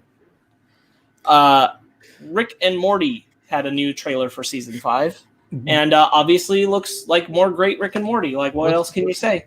Looks more like some crazy Rick and Morty shit. I still need to watch season 4. Haven't done it yet. Haven't seen. Oh man, get on it! Get on it. You got a month. Yeah.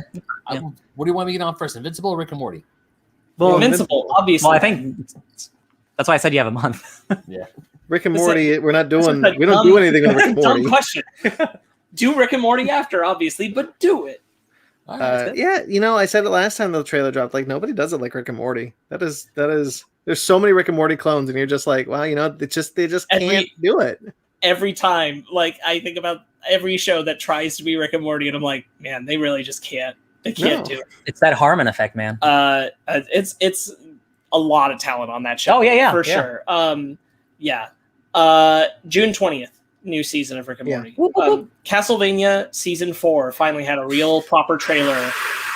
Shit, guys. Man, this looked really good. I'm so happy that this show is ending but continuing, because if this is the trajectory of it keeps getting cooler and like more bombastic with the action, man, this looks so cool. Oh my god. This definitely had me sitting there being like, everything that I thought was too fillery about season 3, and I definitely do, at least I feel like it's going to be worth it. Yeah. This has my favorite line in the whole series already, where he's just like, who would do such a thing? You wouldn't do that, right? I wish I could kill you twice. Yeah. Yeah, man. Some bad people are trying to bring Dracula back to life.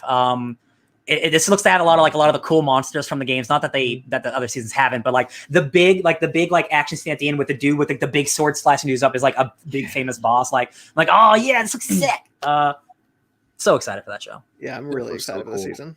I am. I watched this trailer like 3 times during the week. I was like, I can't wait. I love Camilla. I'm stoked. Love her. Oh man, Carmilla looks so good in this season. Yeah. Yeah, can't wait.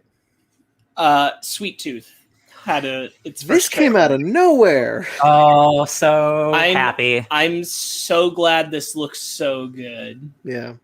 I'm really happy. Now, I never read the comic. Have you guys? No. I read the first volume 10 years ago. I also read the first volume a time ago. Yeah. But yeah, it's about it's literally the trailer tells you it's like in the world, like all of a sudden people start like having babies that are mixed with animals, and like that causes like a huge ripple effect in the world, and like a virus breaks out, and like it's not like The Walking Dead, but it's very much like people are kind of like are more on edge living in this new world because like people are animalistic. And there's this sweet tooth, Gus is his name. He's like kind of in the middle, like he's like the branching between humans and the animals, and it's like and it looks like that's so much full of heart, and it's a Jeff Lemire story, so you know it's about sad dads. So I'm just like, and Will Forte is like doing like a big comic book thing. Like, I'm really happy for Will Forte. There's Yeah. a good cast on display here. Yeah. This looks like they're doing it really right, really Did well. I see Brian Tyree Henry? I wasn't sure. I don't think that's him. him. No, I Similar don't think looking that's him. dude though. Yeah. But I'm really happy to see this. Yeah. This looks great. Look for our compare the comic to the show coming soon. Mm. Yep. Luca had a new trailer, and Man, I'm still sitting here like, why can't I see this in theaters? Yeah, Dude, It looks so Yeah. pretty, and I just want to go see it in theaters. like I had a similar thought watching our review movie today. yeah. I don't understand. Like Pixar, let us give you money. Like, I don't know if you saw, but there was a thing that came out where a bunch of Pixar employees are like worried about the fact that this has happened now twice. So like the employees at Pixar are just like, why can't this go into movie theaters? I don't understand like why you can do the hybrid thing for your movies but not ours. it doesn't make sense because like Pixar is like they obviously it's Disney, but Pixar is like their big animation studio. Like again, they have Frozen or whatever, but like Pixar is like what they're known for, and like just to relegate them just to the streaming service, like it just seems so disrespectful. And again, we're in a pandemic, but this already looks so beautiful and unique, even to Pixar stylings. I'm really looking forward to this one. Yeah. It just looks like a really like a sweet time about it's like discovering yourself and like who you are. I'm so excited to watch Pixar flaunt a different style. That they are letting the person who did La Luna spearhead this, and it shows. And that this just because of that looks so truly different from every other humanoid version that Pixar has ever done, aside from the La Luna short. And that's awesome. I'm glad that it's a whole movie that feels like it just lives in its own environment, its own vibe, its own tone. Yeah. I'm ready to watch that hardcore. I think on that's great. our TVs. Yeah. You know, I do think I didn't like Soul as much because I didn't see it in theaters, if I'm honest. Yeah. Yeah. Because I had a lot of distractions going on when I was watching Soul. And I think about that a lot. I'm like, why didn't I love Soul? And I think honestly it was because of that. You just need to get you gotta sit down and just do it again. Yeah. You get cardboard and you just put the cardboard on your face and just on the TV. No distractions. That's it. Ben, what are you trying to say? Apologize. I was gonna say I'm also bummed I am not seeing Luca in theaters because this is another trailer I watched multiple times when it came out this week, and I absolutely adored it. I was laughing my butt off when at the very end when it's like, "What are you doing, El Stupido?" and the old lady's like keeps smacking him. So, it looked really good. Yeah, it is. I mean, the movie looks awesome. I'm probably gonna adore this movie. But I do feel for these Pixar employees because I agree. It's like, why is Disney like, oh yeah, you could just watch the Pixar film for free on Disney Plus, but you have to pay for Black Widow. I got Soul. I understood Soul. Come out on Christmas, height of pandemic. But look, if you're confident that Cruella is going to make money in theaters. Yeah. Yeah, it's weird. It's weird because Cruella is coming out sooner. Yeah. Is it really? Yeah. Cruella's in a couple weeks. That's ridiculous. And Luca comes out after. And Cruella can go to theaters, but Luca can't. That makes no sense. That's a bummer. Yeah. All right. I'm kind of hoping that there's somehow going to be a sea change of heart where they're like, you know what, let's put it out for a couple weeks. I really hope so, man. But I don't get it, and I feel like people should be disappointed. Question. Yes. For the Oscars, is this considered a streaming movie Is this a thing? Because Disney Plus, like, would this? Are we past that point where Netflix just allows anything? Animated movies are allowed, or don't have the same rules as Best Picture. Got it. Yeah, because Soul still won. Okay. Yeah.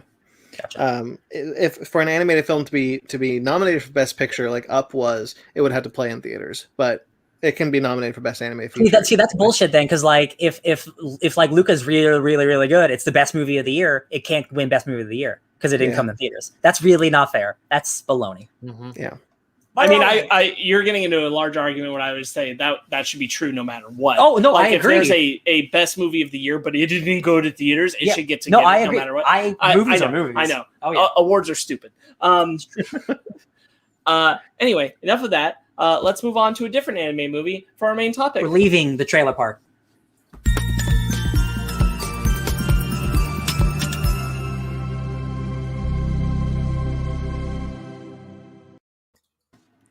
I had to stop you right there, Sparks, because I got to tell you, we need to just sit here for a half hour. I'm not having this bullshit.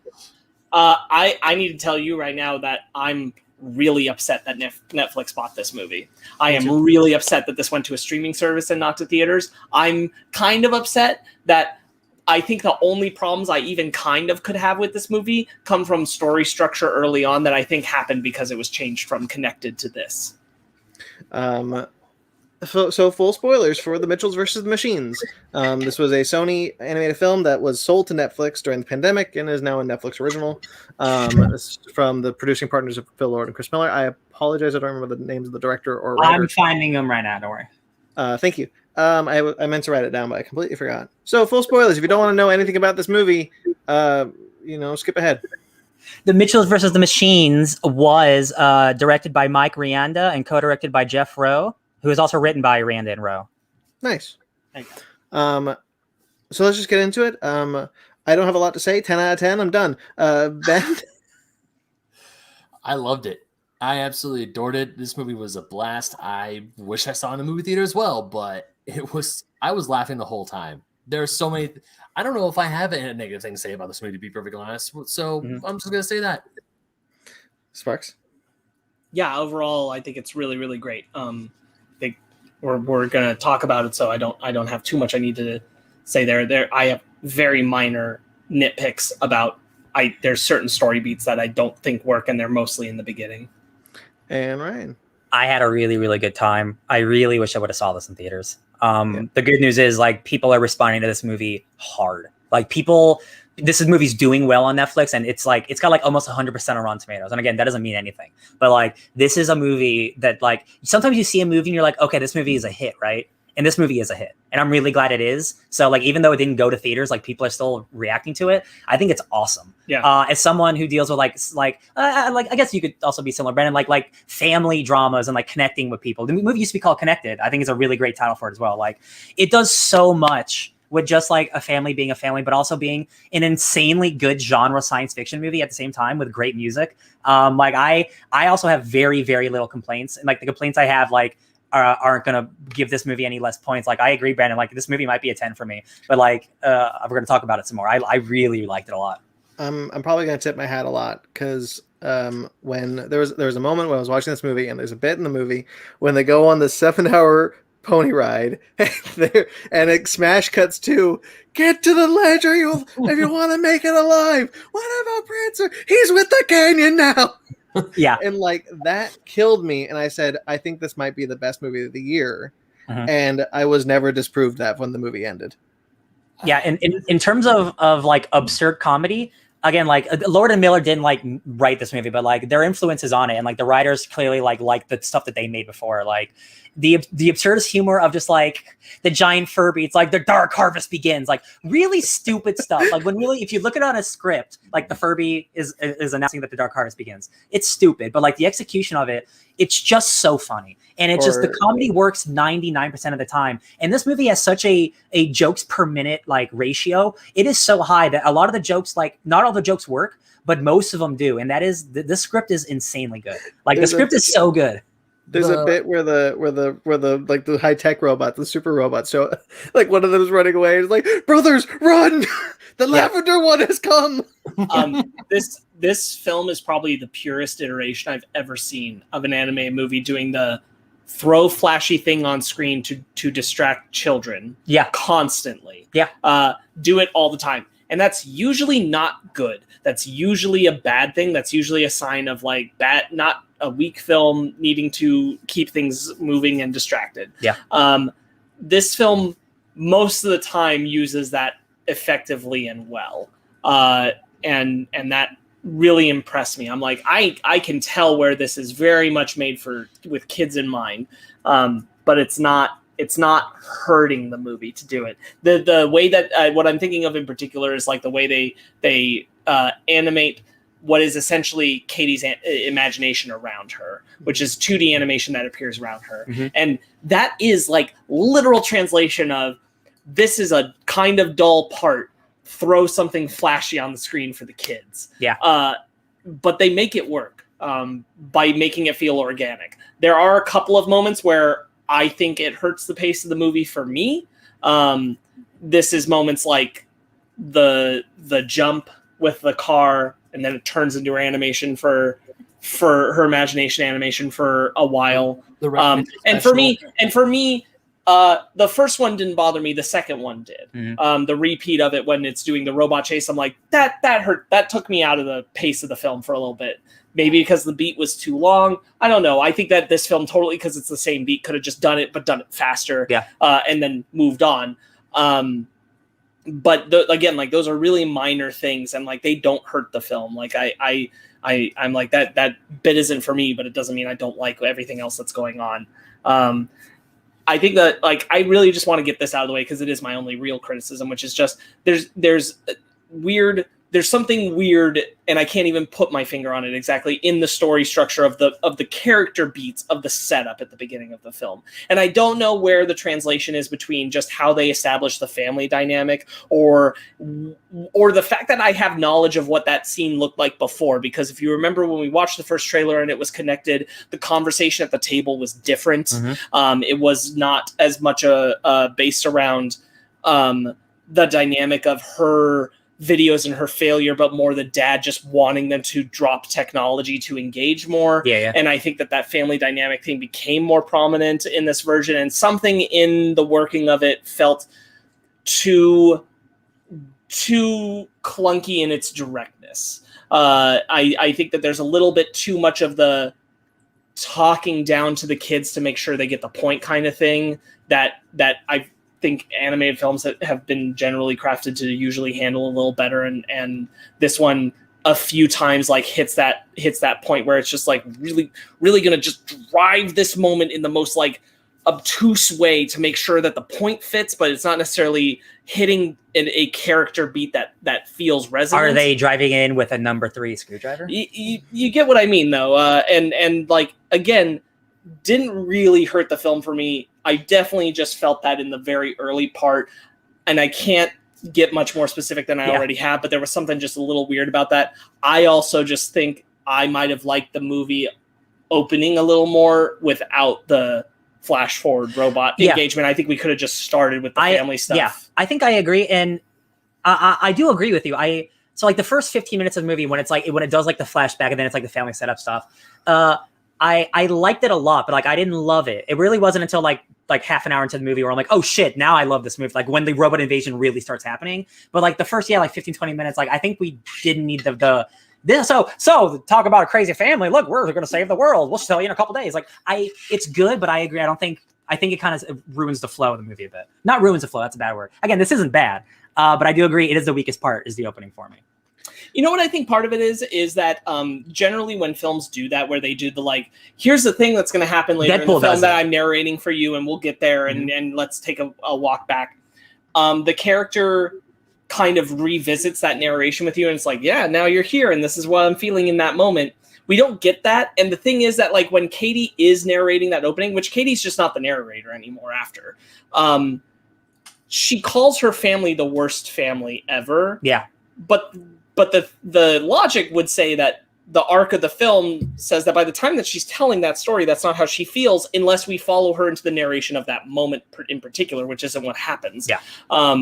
So that's why I think that whole opening bit just feels a little janky to me. I actually, because I watched it so recently, I'm thinking of Sonic the Hedgehog. Sonic the Hedgehog does that exact thing where it opens with him and Eggman chasing through the city, and when it gets to that beat again in the film, he's like, so there you go. Now we're all caught up, and that's where I'm at. You want to see where it goes? Me too. Here we go. And like and I think that maybe that's part of why that machine bit, the opening feels a little janky to me. But then it is just like these awkward bits of how they hit the character beats for introducing the family feel a little weird to me. But they're the only flaw in the film. Everything else is really solid. So that's it. That's out of the way. I don't need to talk about anything else that's really critical of it anymore. That really isn't even like a big. I don't think that sounds like a big like. Doesn't hurt the movie. It's just like, I think this maybe needed a little bit of refining. Also, like if you just cut the opening part, like I didn't think this movie was too long, but it is almost 2 hours long, and I definitely felt that it was 2 hours long. And that's not like a bad thing. But if you cut the first like 10 minutes or so, I'm like, we're not really missing anything if you get rid of that beginning. So I disagree, Sparks, but I also don't have a rebuttal, so I'm not really gonna pressure that. But I honestly didn't feel the length.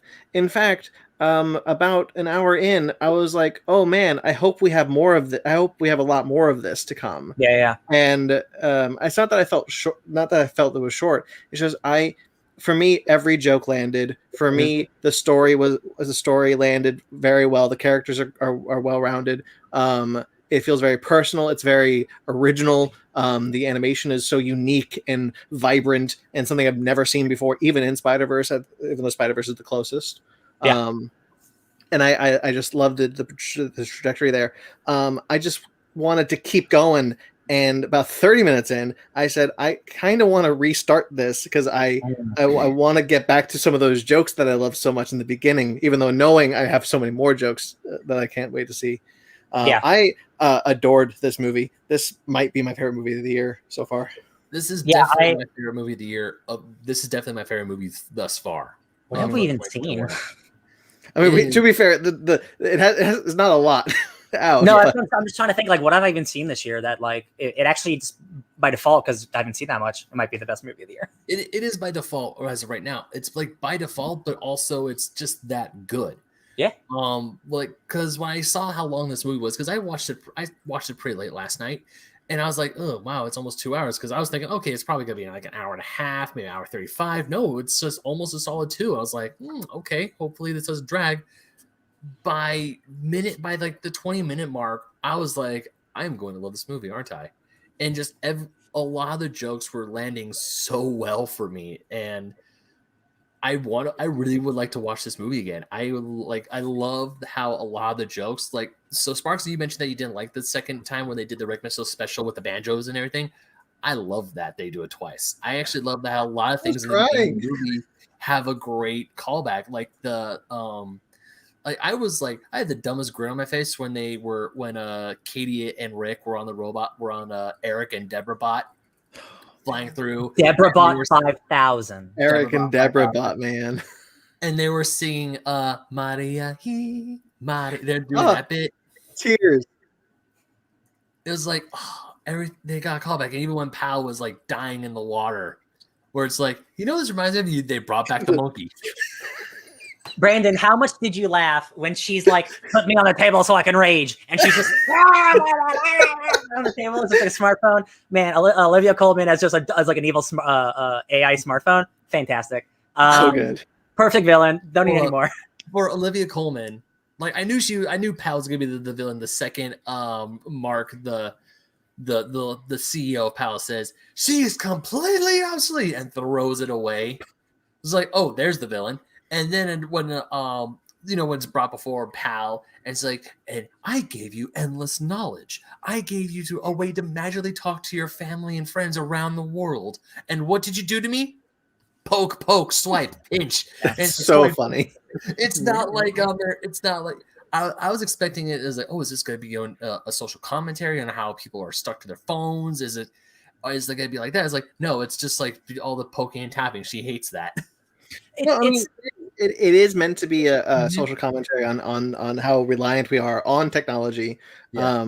But more than that is the secondary theme of the primary theme, which is family and how dysfunctional some families can be, but at the end of the day, like, they're family, and what did you say? It's having a best friend for the rest of your life. Raptor Bash. I let this roll for a while, but I want to make a clarification. Ben said I hated the second bit with the internet. Man, thing. why did you really hate this movie so much? That I didn't say hate. I just said it didn't work for me. That's not that bit didn't land on me. I didn't hate it. It just didn't resonate with me. It didn't make me laugh. It didn't. I thought this could have happened quicker. I think that it ruined the pace a little for me. Okay. It could have gone faster, but I didn't hate anything in this movie. So let me be clear on that. Right. I'm being critical, but I'm not being negative. No, Sounds like he hates the movie. You're right. I think he hates the terrible. movie. I'm being nice because you all loved it. Apparently, this is trash. This is utter trash and dreck, and I don't understand why you guys. Wait, like Shrek? We're talking about Shrek now? He didn't have a shreckingly good time. I think the stuff between like the stuff that worked best for me, like obviously the comedy is there, but like the emotional resonance of her and their dad, and like again, like the thing that's so great about it, it's like it's not talking down to people who are always on their phone, or it's not talking down to people who are not on their phone. They're two different types of lifestyles. I think they did a good job with acknowledging like the concept of technology and social media being an issue. Yeah. But they have, and I'm really glad it's like one of my favorite parts of the movie, probably as far as like handling this theming and commentary, is when the dad is talking to Eric Andre's character, and he says like, I feel like technology gets really out of control, but if what you made helped my daughter make this, then it can't be all bad. Yeah. Like, yeah, you did some terrible stuff with technology, but there's also, here's obviously evidence of the good that I wasn't acknowledging. And like, I think that holds the, like, there's obviously and a very strong reason to be nervous about where technology is going. But there is also the really good things that come from having that technology. Oh yeah. Dad, you made a YouTube? Yeah, I know the internet now. Yeah. All of that, like almost I would like say like Family Guy, like you would think of a Family Guy joke where it is like a smash cut to something like ridiculous. Like all that comedy does work for me. And again, because like that Lord and Miller, like they've been doing that again, like since Cloudy with a Chance of Meatballs, since Clone High and 21 Jump Street, the Lego Movie. All of these movies have stupid comedy that really, really works because they know they're just great comedians. This is living in between Cloudy with a Chance of Meatballs and Spider-Verse for sure. Oh yeah. And again, like the animation, like it looks so good and it is so unique and it is a blend of so many different things, and like it does use like 3D animation, and then like her imagination is 2D, and like so many, and there's like real life puppetry sometimes with like sock puppets. Like so much effort went in this movie. There was not a wasted frame. There's one shot where Katie's like, we're gonna do this thing, and like it turns like yellow, and like it's all this beautiful imagery, and it's gone in a second. But like if you find that image, there's so much stuff on that 1/2 second page. Like just so much love went in this movie, and it's clear, man. It's like this is the top, man. It's so good. That dog, Monchi, his two things really killed me about it. First off, I thought that licking gag got funnier every single time. and then the fact that the robot's gonna tell him it was a dog, a pig, or a loaf of bread. The fact that the movie commits to their plan, like how they're going to save the world is the robots can't tell between a pig and a dog. And just like they're driving down the road and it's just like hundreds of robots cannot process this loaf of bread. And I'm like, this is so absurd. And there's incredible, like crazy sci-fi, like music in the background that, like you mentioned, like the music is so good in this movie. And like those cool digitized, like super samurai robots are so cool looking. I'll buy an action figure of those guys. And then like the mom turns out to be like a samurai, like destroyer. And she's so cool. The reckoning has come. Run, my brothers. All that shit it's chef kiss good. Or when the robots show up and he's like, yes, my queen. And the other robot's like, kiss ass. Yeah. Yes, my queen. Yeah. Eric and what's the name? What's the Deborah bought 5,000.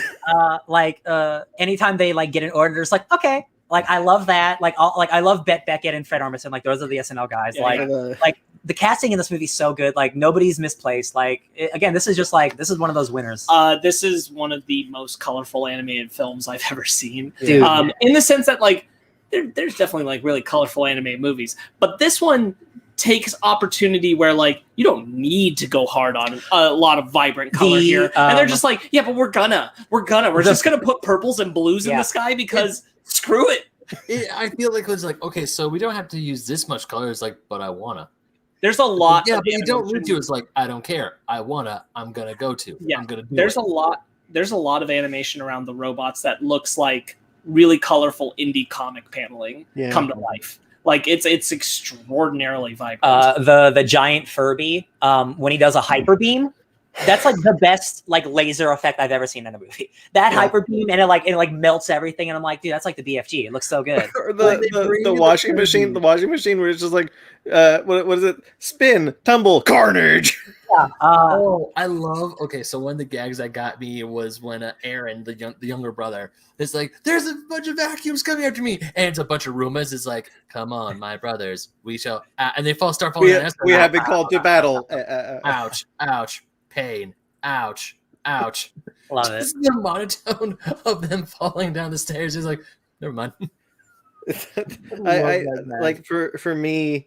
The Deborah bot when he's just like Deborah bot 5,000. And he's just, what are you doing to me?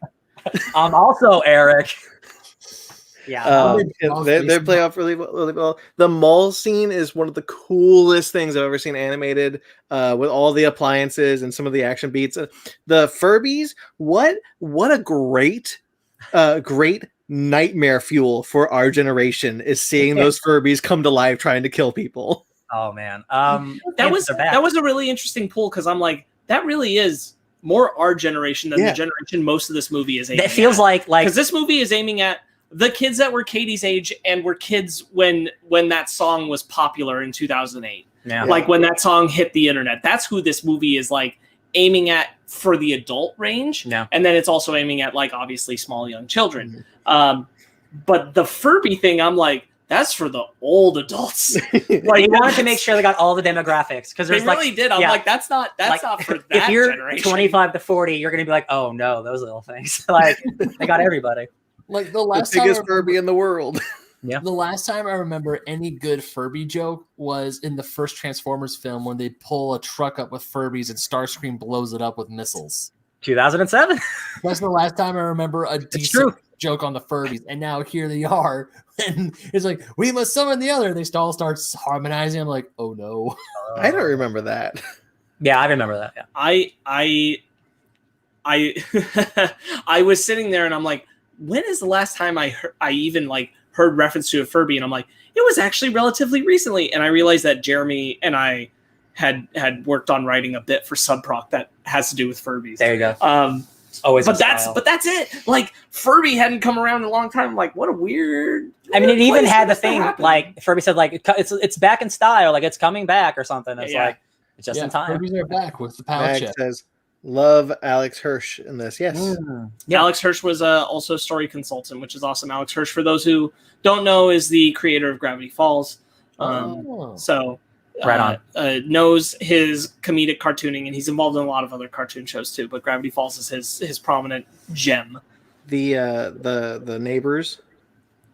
Oh, what Chrissy are they? Teigen and John Legend. Yeah. But they're like the name. Something. The Posies. The Posies. There you go. Posies. Yeah, the perfect family. Even the dog is ripped. Honestly, this is one of those movies where I think it's an exceptional movie. If you don't like a certain type of comedy, I think that's the only way you're not going to enjoy this movie, because I think it's really good. I think it's got a good core. I think the characters are good. I just don't think if you like really ridiculous humor, it might not be for you. But like otherwise, like this movie rules, man. It's steeped in a lot of it's both absurdist and internet humor. Both of those things are very prominently on display. And if neither of those are really like a good example is my dad won't like this movie. And like that's fine. Like this humor is not my dad's humor even a little bit. And my dad does like his occasional animated film. Like my dad really likes Soul. You know, like he's got a vibe for animated movies. My dad loves Shrek. This is not that for him. Like this won't work. And I get that. It takes a big swing, and like luckily it like works. But like I can definitely see like something like my mom. Like my mom loves comedies, but like I don't think this type of comedy she'll go for. I'm pretty sure that my stepsisters and my brother are gonna love this movie, whereas my dad, my stepmom, probably not. Yeah. Sounds like the older generation just might not like this movie. I mean, like, they might like it, but I feel like a lot of the jokes are gonna fly over their heads. Whereas with my stepsisters, who are a few years older than me, but still our generation, they're probably gonna watch this and laugh their butts off just as hard as the kids are. Humor as it has evolved has a speed and a tone to it that adjusts to its generation. And the speed of humor that we are even acclimated to, that wasn't the humor when we were kids, but we're acclimated to it because we're still watching things that are coming out for younger generations, and we still like that and we appeal to it, is very, very rapid fire. It's very like throw you off your game with jerking around, like Brandon brought up, the cut to the canyon, that kind of humor. That's just not something like 10 years He's or lost above. to the canyon now. That's not something 10 years or above us ever really encountered, unless they were engaging with it even on their children's level. And I think that's the thing, is like, that humor wasn't around when I was a kid going to the movies. So my dad didn't even have to sit through it in that way and get acclimated to it that way. So it's very far removed. So yeah, it is very much a like, us and younger are going to be able to connect to it, but I think much higher than that. And it's hard. Yeah. I do want to touch on, because we talked a lot about how funny this movie is. And for my money, it's one of the funniest movies I've ever seen.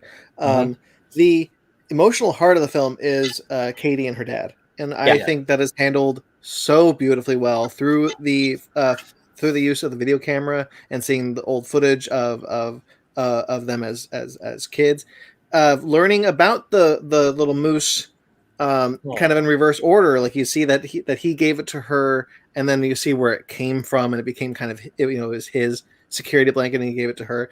Beautiful parallel storytelling.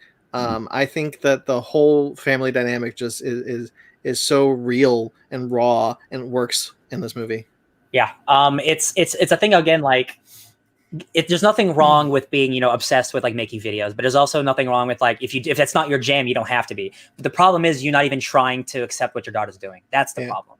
And it's just negligence. And like, he's not doing it on purpose. He's just like, oh, I don't like the things she's like. So just like, we're going to bond over that. But you don't realize like you're pushing away something that she's passionate about. And that's just something we can all relate to on different levels, growing up and stuff like that. Like the emotional core of this movie is so strong. And then the voice acting is so strong. And like Danny McBride and Abby Jacobson are just like killing it. And they're just so good. And like Danny McBride is like, he's normally like a really, really good comedy dude, but like he's really showing some like emotional range. Not that he doesn't have it, obviously, but like for this animated thing where he's usually a big bombastic person, he is that, but he's also like really sweet. I hate watching movies with you sometimes because I don't like crying in front of people. So there's a scene, the scene where she's like, oh, I didn't know I was recording over my dad's old stuff, and it's him like leaving his house that he built, like when she's a child, and taking the moose off the thing, and he's like, oh, I'll be ready in a second. That's what got me. Because like you see everything he's done for his daughter, and like now he doesn't know how much he's hurting his daughter. It's like all this stuff and like decades of like just so much build up. And I'm like, man, this is how you do a family drama like this, while still being really funny. It's so good. He sends her a Facebook request, and she's like, "Oh, I thought a serial killer sent this." Like a ransom note. Yeah. I think the dad character is just out of touch enough to work on both a humor level and a emotional level. Yeah. Because he's very out of touch. So much www dot, and he spells out dot. That's so good. Like, and it works. It works on a humor level, but also works on an emotional level because he's trying. It's another barrier that he just can't connect to Katie with. Yeah. And that's frustration for him, and I think that's really well handled. Yeah, the two robots are like, oh, this human changed his programming. Can we also change? Like all that shit's so good too. Like even the robots have arcs. Mother, what is death? Mother? God. Are you my mother now? Sure, honey. Oh man. It's Brothers, the reckoning has come. Yeah, here comes the lavender one. I don't think I have honestly too much to say. Like this is one of those where I'm like, you guys should everyone should see this movie, man. There's definitely that shot where I had that moment again. Where the dad where they're falling in the tube, and she's looking at the dad, and the dad's like looking back really sad, and like you see the ground getting closer. I'm like, yo, they gonna kill the dad. I thought they were gonna legitimately thought the same thing. No, they gonna kill the dad. I thought they were gonna kill the dad. That's a kill the dad shot right there. Yeah, I know it that is. shot, and that's a kill. I was ready to start bawling, dude. Oh my god. I flashed back to the Crudes. Yeah. Like the first time I saw the Crudes, and the dad sent them away, and I'm like, yo, No. they gonna kill the dad? Yeah. You know, when we saw that, I'm like, they better not do what I think they're gonna do. They better not, because if they did, I was gonna start crying. No, it's not. See, it's not like it's not. That's not how I reacted to that thing. I didn't say, "Oh, you better not, movie." I was like, "Yo, are they gonna do that?" Yeah. Yeah, I was definitely in the same place as Ryan. I'm like, oh, I'm gonna fucking cry. Like, It is so I'm gonna shy. cry hardcore It is if they shy really do it. like a death scene. It was definitely that.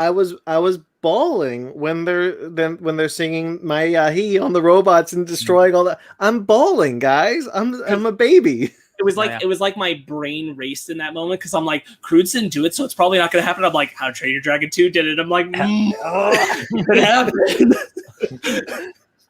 Yeah, the action. Kill the dad. The action in this movie. Dragon Awesome. 2. How to Train Your Dragon 2 was the other time I was like, they're gonna kill the dad, and they did it. Yeah. Like Ryan said, the action's awesome. I really love like those like digital warrior guys, like the next level, like the super battle droids, if you will. I definitely got teary eyed somewhere in the emotional stuff happening between the daughter and the dad. I couldn't tell you the specific moment. I was just like, I was feeling it. So the feels. there's always a point in the movie where like, you know, like the family has to break up or have to have the drama. And like, I thought we got it early. So I didn't expect it to happen like 2/3 of the way through the movie where the evil AI plays the video of her saying, oh, I didn't actually mean any of that stuff I said to my dad. That's the moment where I almost started crying again. I'm like, it's like, it is so well handled. And like, oh, dad, no, don't listen to her. And it's like, oh, I don't mean it. And then they almost all die. And it's like, yo, this is cinema, baby. Oh my gosh. It was too sad. I'm really happy that they pivoted away from a moment that I realize that I, in particular, I'm just really done with in movies, which is where the protagonist or a main protagonist, not necessarily the protagonist, seems to have died in the event of the thing. And they're all like, are you okay? All right. And it holds on that. And it's like, and they're not breathing and all that. Yeah. And then they breathe and it's like, oh, thank God. And then everyone's happy. And and that's it. And I'm done with that beat of it just being that. Yeah. And they're like, oh no, she faking. Yeah. The Yeah, second and it's the lick, and I'm like, good, because either you gotta kill him or you gotta prove that you gotta do something else with it. Because if it's just are they? No, it's cool. Done. The Don't do that anymore. second she said closer, I knew she was. Yeah, I thought she was just gonna boop him or and something. I was like, thank Yeah. goodness. Yeah, great man. Because I was gonna be like, man, movie was really good, and then it tripped at the finish line. And then they killed the main character. Like, oh my god. No, that's one of the parts I was thinking about, how a lot of the gags, they get great payoffs closer to the middle or at the end of the movie. The dog licking Rick is one of those payoffs, because at the same time I'm like, oh no, is this like a fake thing? I was like, oh no, she faking. She's like, closer. Okay, so we're gonna have it. And then lick. One of my other favorite sequences is the travel log video for Foolish Human Flesh Bags. Oh my god. Which is Foolish Human Air, where they're doing it into the video stream, and it's like, and you will be sent into the black void of space. Yes, that killed me. You will be traveling for an eternity. Oh like, man! but you also have free Wi-Fi. Oh, okay. I guess that's not too bad. That's nice. But no food. No. So another one of my favorite gags in this movie is when Pal is like explaining her plan, or is like telling her, it's like, oh, humans are dumb. They're not gonna. It's like, watch what happens when I turn off the Wi-Fi. Holy shit! We have pissed off the router gods. We need to make a sacrifice. The old world is dead. Does someone want to take a picture of my food? Can you watch me unbox this? And then when you get the pods, it's like, we have free Wi-Fi. It's like, oh, take me with you. Just the fact that you got this cult of like Wi-Fi gods. It's like, we have angered the router. We must make a sacrifice to the router. God, that was so good. That felt like a Rick and Morty sketch, honestly. It did. No, just I like fun. Trust me, man. You don't like fun. No, I really do. That's like the main thing people say about me is I like fun. Congratulations, human. Welcome to the fun. Wait, maybe I don't like fun. Again, there are so many jokes per minute. And like it's almost like there's almost too many because you're still laughing by the time the next really good one happens next. You have to watch it again because like there's really, definitely like 5 I missed. I have to watch it again. Oh shucks, I have to watch the great movie again. Oh shoot! Yeah. But do you know what way I wish I could watch it again? On Blu-ray. Boy, do I. Oh, is this one of those things that'll never happen? It's Netflix, so I doubt it. It sucks. Come on, Sony. You know That's what the other thing way I wish I could watch this movie again? That would definitely make the time and effort to go out and see in a movie theater.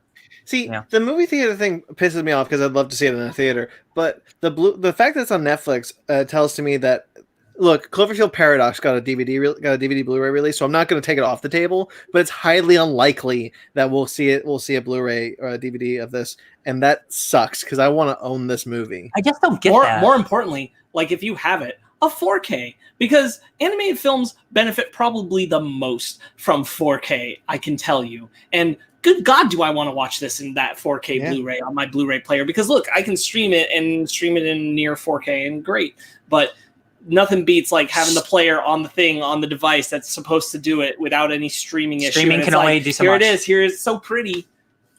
I just don't get that. Like, this is not a conversation we need to have, but like Netflix, who is in like the most debt of anybody in the planet, they could make a lot of money by merchandising their movies. I don't understand it. I'm gonna tell you right now, like what drives me crazy is that like everyone will say like the physical media market is dead, and I'm like, it doesn't have to be. Literally all of the studios, everybody could just go to manufacture on demand, and that way they don't overmake the product, so they don't feel like they lost profits. Yeah, but they still get all the people who were gonna buy it to buy it. And it doesn't really hurt them because they make it when you order it. Yeah. Just be like, hey, if you want this physical release, just go to this website. You'll get it in X amount of time. Warner Brothers does it, but they only do it for select things. Oh, yeah. Netflix used to be pretty prolific with the DVDs when it came to their TV shows. Like House of Cards, you can find the whole thing on DVD. I think I don't know if you can anymore. But Stranger Things, the first 2 seasons had a DVD release. Voltron, the first 6 seasons had a DVD release. Trollhunters, first season had a DVD release. And like that was the cutoff. So a lot of those seasons aren't going to be completed. Like I'm not going to get a Stranger Things season 3 a DVD, and I'm so pissed off about it. Or a Voltron. I don't think that's true. I think when Stranger Things is over, they'll probably release it all. No, but you know what I'm talking about, right? Which is the Target exclusive, the VHS designs. Those are so cool too. Like again, that's an awesome marketing opportunity, and like the fact that like they did it at all makes me even more mad because then they're not going to finish it. That's the frustrating thing is like everyone kind of said, look, Black Lightning. The whole big thing was that Black Lightning's DVD seasons for seasons 2 and 3 were widely available, but the Blu-rays weren't available at all. And when the Blu-rays did become available, they were made manufacture on demand, which nobody complained about because they're like, look, at least I can get it on Blu-ray, because they were pissed off that every other CW Arrowverse show was Blu-ray, but that wasn't. And it's like, cool, see, that solved the problem. You're not mad, and the people who wanted to buy it on Blu-ray bought it on Blu-ray. The end. And it's wild to me that like more things aren't going to do this. Brandon and I talked about this. Like there's this whole thing with Disney Plus.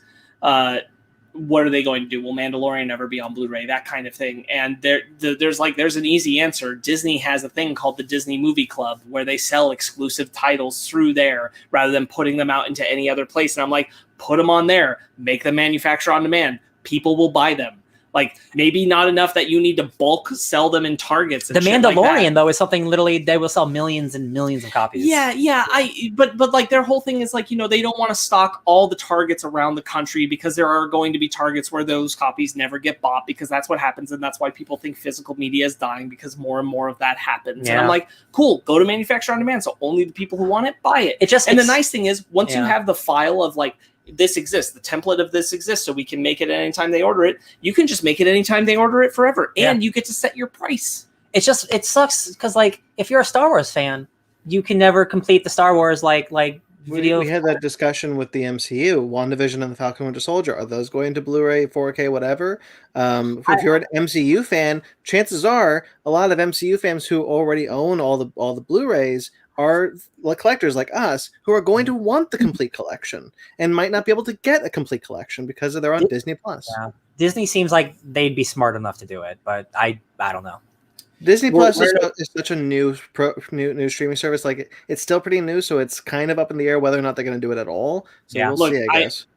there's a lot of things talking about how physical media is going down, and it's not. And the most optimistic thing to me is that fan outcry was obviously strong enough that there's a lot of people who wanted to buy Black Lightning on Blu-ray that Warner Brothers had to respond to it.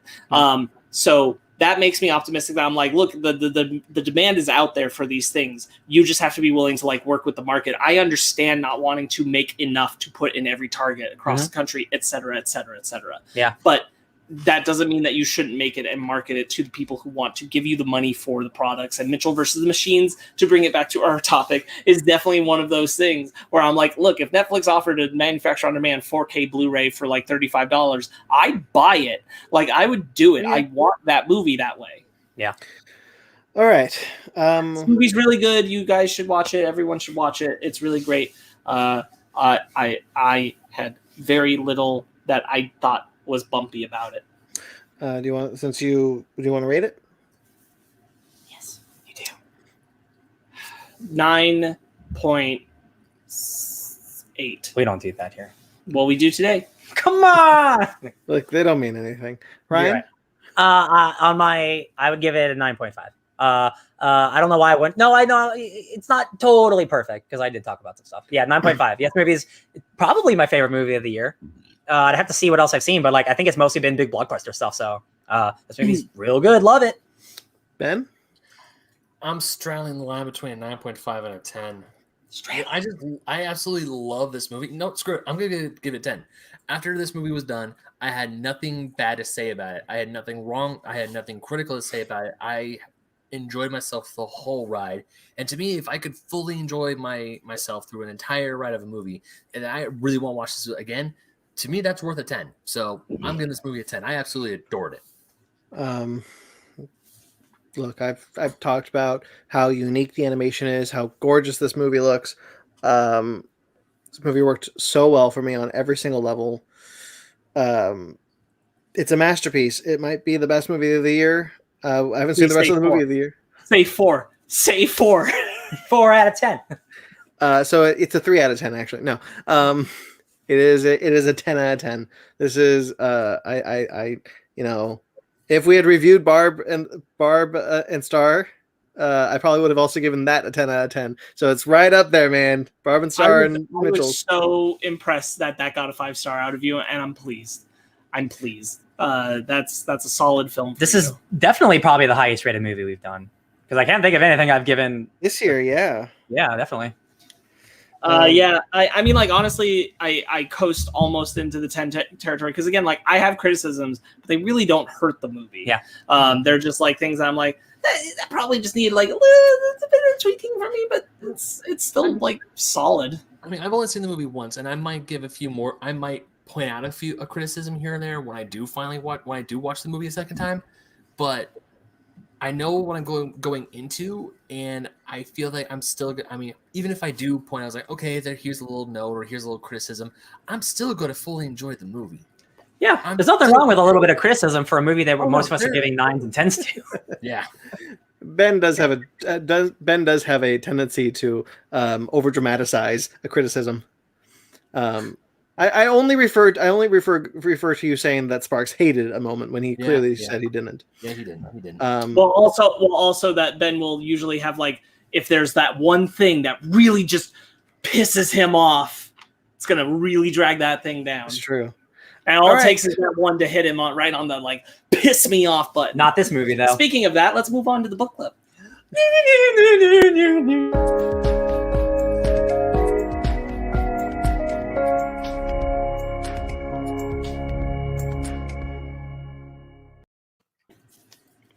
Ben. Smooth transition there, Sparks. Kudos. So yes, it is my turn for the book club, and my book club is SwordQuest, which is written by Chad Bowers and Chris Sims, and drawn by Scott Chwalchuk. I think I said that right. Isn't it Ghost Rider X? It probably is Ghost Rider X because the name I have here is different on the place where I read it, so it probably is Ghost Rider X. Ghost Rider X. Yeah. So this is another one of the Dynamite Atari books. The last one we read was Centipede, which is vastly superior to this one. I thought this book was fine.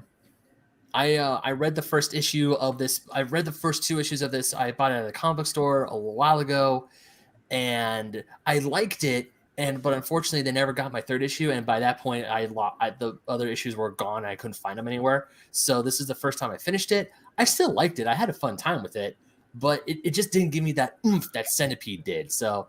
Sparks, why are you giving me that look? I'm shocked. I'm shocked too, because like I think Centipede's great. This is definitely not like Centipede. Centipede's like, holy shit. But this is still like really good, and you're coming out with fine. I'm shocked. I'm gonna tell you right up front, Ben. I wish Ready Player One was as good as this book. This is what Ready Player One should have been. This is so much better than Ready Player One. Ready Player One should eat dick over this. This is so good. Can I say something first? I don't know, man. Is it going to be fine? No, I agree with that. I think this is a better version of Ready Player One, even though this is better than that book. I just don't know. I think this book is really great as well. It is not better than Centipede, but like, how crazy is it that the 2 Atari video game adaptations that we read are both really good? I think that's just wild. I didn't know what to expect from this book, much in the same way I didn't know what to expect from Centipede. And the story I got, I really liked. I like the characters. I like the story. I like how it doesn't take itself seriously at all, but simultaneously takes itself very seriously. I love the villain, and he's just like a businessman, but he's also actually like a stupid sorcerer. Mm-hmm. I love the game. I kept hearing Tim Curry's voice. Oh sure, for the bad guy. Oh yeah, I kept hearing Alan Tudyk. We were in a similar space. Yeah. I think this is a really cool book. That's like, how do you adapt what this story is? And it's the real story of like the competition and like the game that never got made. What do you do with that story? And you make it a really human story about people trying to do this man's last wish before he dies, and how it turns into actual destiny adventure, like a prophecy adventure. Yeah, I think it's really fun. I thought they visualized the sword sight so well. Yeah. And I like it's different from Centipede because like of the ending substantially, but like, what happened differently is that I got to the end of this and I'm like, I really want more, and I'm mad there isn't more.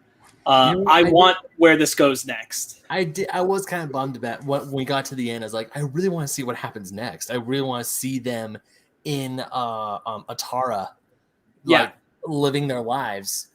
Right. I like those characters a lot. Hold on. Brandon's got to say what he wants to say. Go ahead, Brandon. All right. I just back to what we were talking about, what we thought about the book. I just wanted to say, I wasn't crazy about the beginning. I like the ending. I love the middle. For me, there was a moment where I started to really get into the book, and it was the middle issues. I don't think it quite ended as strongly as I wanted it to, but it does leave me wanting more. And I was a little bit bored in the beginning, but once the quest gets started and we're talking about the flashbacks of the game plot, which is the real thing, that I was really into. The first issue is extremely like setting the groundwork. Do you mean issue 0 or issue 1? Issue 0. Okay. I mean issue 1. I mean issue 1. I mean issue 0, which is very much like, I know, which is very much setting the groundwork. And I'm like, I just don't know what this is exactly going to be. But I felt like issue 1 and such like carried it on pretty well. I liked it a lot. I thought it was a really cool, like you said, it was a really cool way to like bring the concept of this real competition that happened. Because I read the blurb at the end of issue 0 that is explaining, this thing was real. This happened. Yo, do you remember when they were willing to spend this much money on video games? Crazy. Anyway, and I was like, holy, what? This is nuts. And I was just like, I was primed, I was pumped, I was ready to go.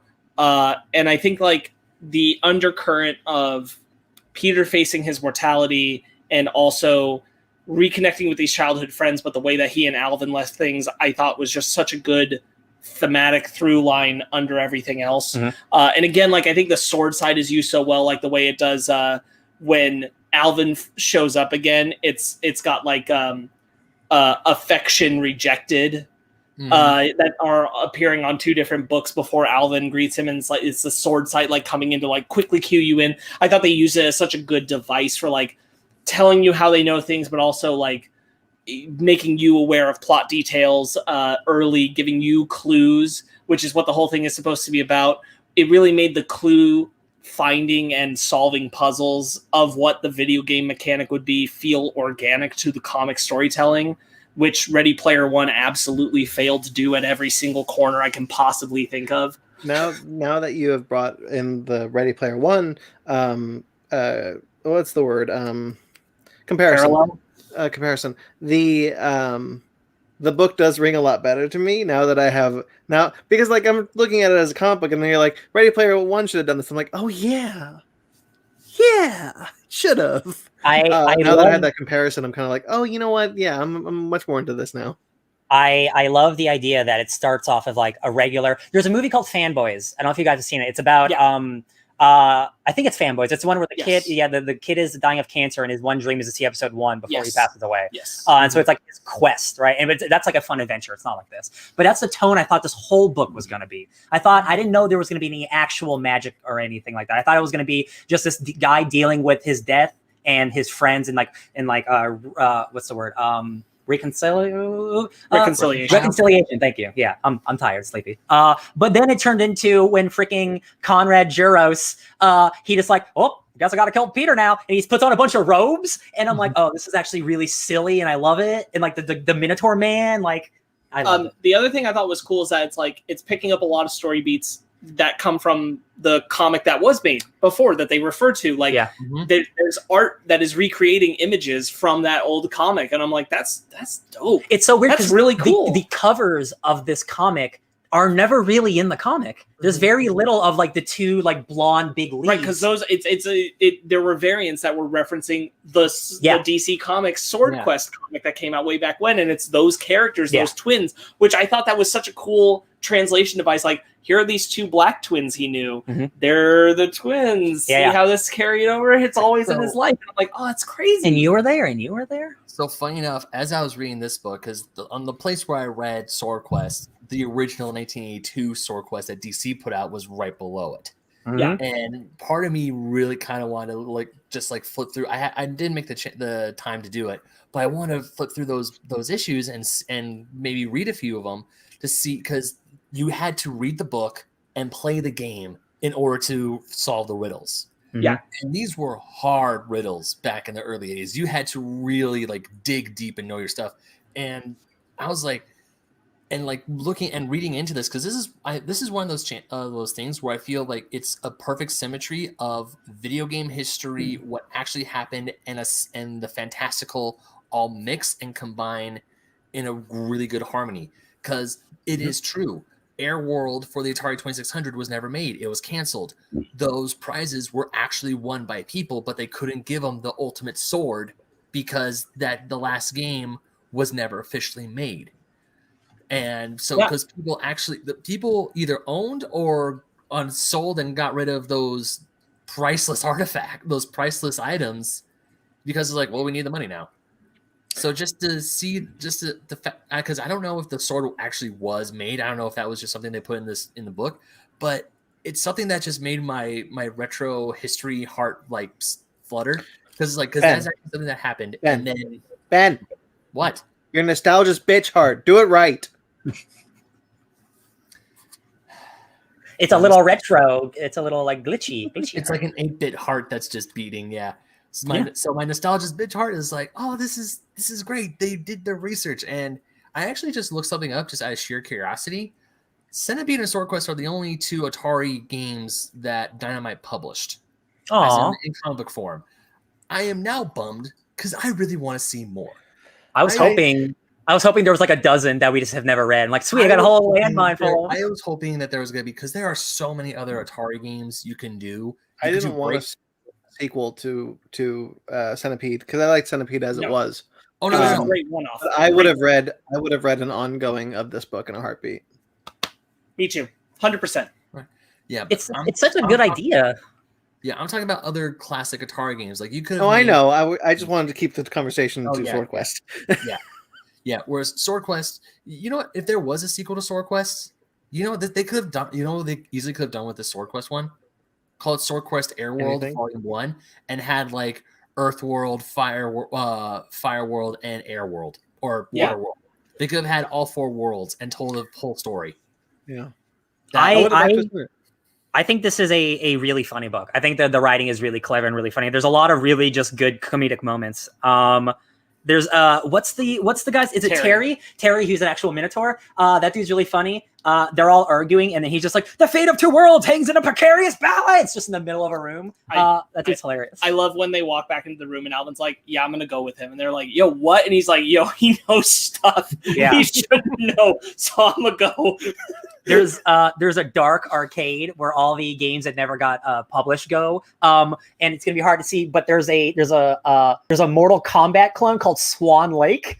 So I'm just really curious about Swan Lake, the Mortal Kombat clone. I'm very curious about that. There's a great gag, real quick, Ben. There's a great gag when they're describing a plan and they're using toys to describe the plan. And throughout the issue, they actually use the toys as the pictures of the characters in the comic. And like, it's kind of hard to describe in the audio form, but it's just really funny, and like, it's putting like a toy person's head on a regular person's body in this environment, and it's really clever stuff. I think the Sorcerer guys, Juros, is really funny. Yes. I think most of the comedy works. I thought this had like a really nice like emotional punch to it that I didn't expect, just because again I don't know what this comic was going to be. I was very surprised. There's a great thematic parallel that I like of the thing about a magic sword is even without the magic, it's still a sword. Still a sword. Yeah. I like that. They use that twice, and I think it's used very well both times. I agree. I love the concept of him pulling out the moonlight and then the sunlight later. And when he pulls out the sunlight in front of her, and she's like, "What the fuck?" Like, I'm doing it. I think this was one of my favorite like one-page jokes in the whole thing. So I took a picture of it, which is this a bandolier of burner phones? This is when Terry's going through the airport security, and it's like, yes, I do not wish to have my communications monitored by the dark and sinister forces arrayed against us in our quest for the sword. Yeah, I think we're going to need to do a full search, sir. Inventory management is key. Make sure you bring the right tools. So there's so many of these game tips that are just really funny and clever. It's like, oh, make sure you know all your enemies' weaknesses, or just like all this little stuff that would be in a game that relates to the comic itself. Something that I don't talk about often. That's because it's like when it's done well, you don't think about is the lettering. There's really good lettering when it comes to interruptions, and it's something that I look out for in comics, because when it's done well, I just notice it. Here it's like that when characters are talking and then somebody's trying to interrupt them, sometimes the speech bubble will not be close as it needs to be to show that you're interrupting someone. This is a really good example of how you do this. It's gonna be hard to see. You put the speech bubble like right over. Oh, that's impossible to see. You put the speech bubble right over it, and you highlight you bold the lettering, and it's a really nice way of doing lettering. That's like the lettering in this comic is good, and again, something you don't really talk about in comic books. Yeah, I really like whenever they talk about the sword, the lettering for the sword is different. One of the things that I think Dynamite does, and I think Dynamite does it as a company, but this might just be for this, is that profanity they'll like blackout instead of use the symbols. Yeah. I prefer the blackout. This is going to be a real nitpicky thing, but when it's just symbols, I can't always tell which profanity they're using.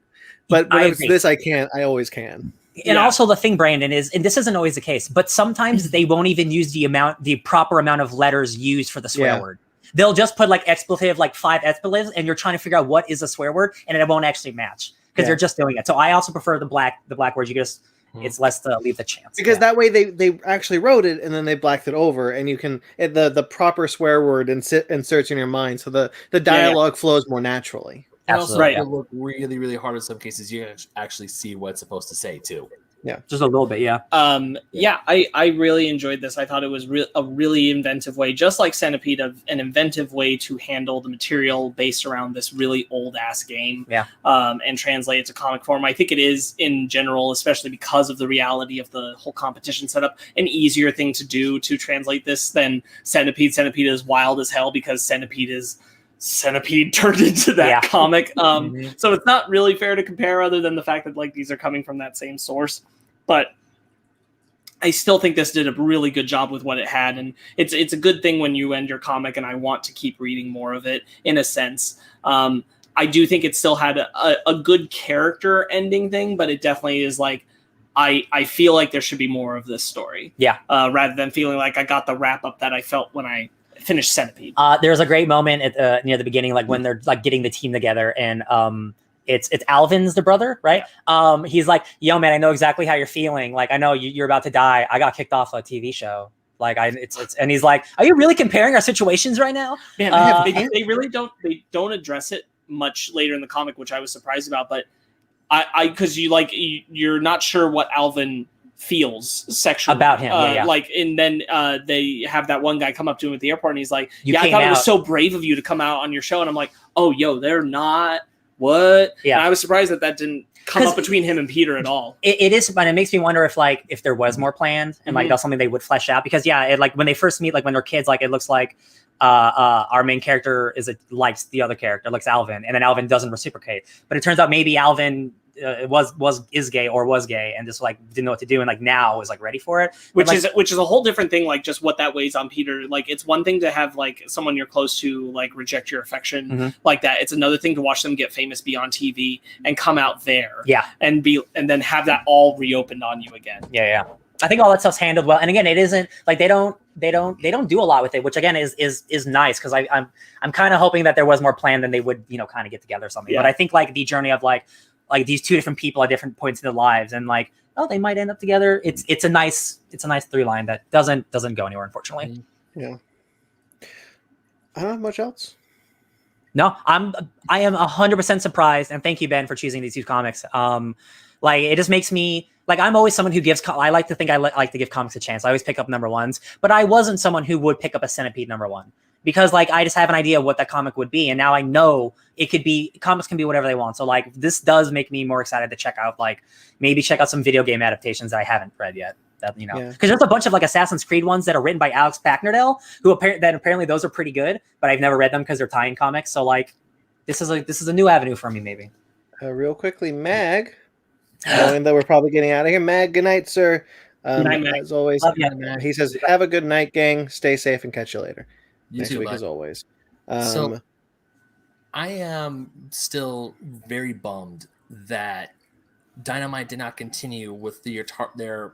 I'm just gonna call it the Atari line of comic books, where they take older Atari games and they spin them into new things. I can only assume that possibly it was due to low sales. I don't know exactly why, but after reading Centipede, I wanted more.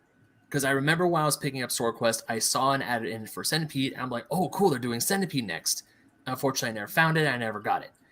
Now that I have read them, both of these in their entirety, I cannot wait to go find these trades in either a convention or in a comic store or where have you. I want these on my shelf, and I am bummed I'm only going to get two, because I would love a Breakout one. I would love, what's another? I love an adventure one. There are so many classic Atari games that you can easily reimagine and give creators like, hey, if you love this stuff, go buck wild, do your thing, give us 4 or 5 issues, have fun, do whatever you want with it. And those games are so like simple, like there really isn't a lot to them, so you really can craft whatever story you want. And it's so nice that the publisher what are you going to do with Dynamite? What are you going to do? But like they allowed them to take these comics in such different and unique creative ways, different creative directions, and it really does feel like these are, for the most part, passion projects for these writers who are like, hey, I have this really ridiculous idea for a Centipede comic. Can I do it? And like, yeah, go nuts. So there is one old Atari comic that was supposed to get a relaunch, not a relaunch, sorry, what's it called when you put it back out when it's re-release? Yeah, I'm bad with words. It's called Atari Force, and it's a comic from the 80s, and it's a team of kids handpicked by Atari, the Advanced Technology and Research Institute, and they help save the world. And it's basically just Captain Planet, but for Atari. Where's that relaunch, baby? That omnibus got canceled. They're going to put it out, and it got canceled because of the pandemic. Damn. All right. I was actually looking that up when I was trying to find if Dynamite did any more Atari books, and I'm like, man, I really want them to do more, but it looks like they're not, because I think Centipede came out and Centipede came out in 2017. Yeah. So I highly doubt there's any more coming, which that's a bummer. Yeah, it's a bummer. All right, Ryan, it's me. It's time for a book club. I'm glad you guys liked it. Yeah, I'm sorry you felt it was fine. Speaking of things that are fine, Hey, I'm Ryan, and I also like comic books.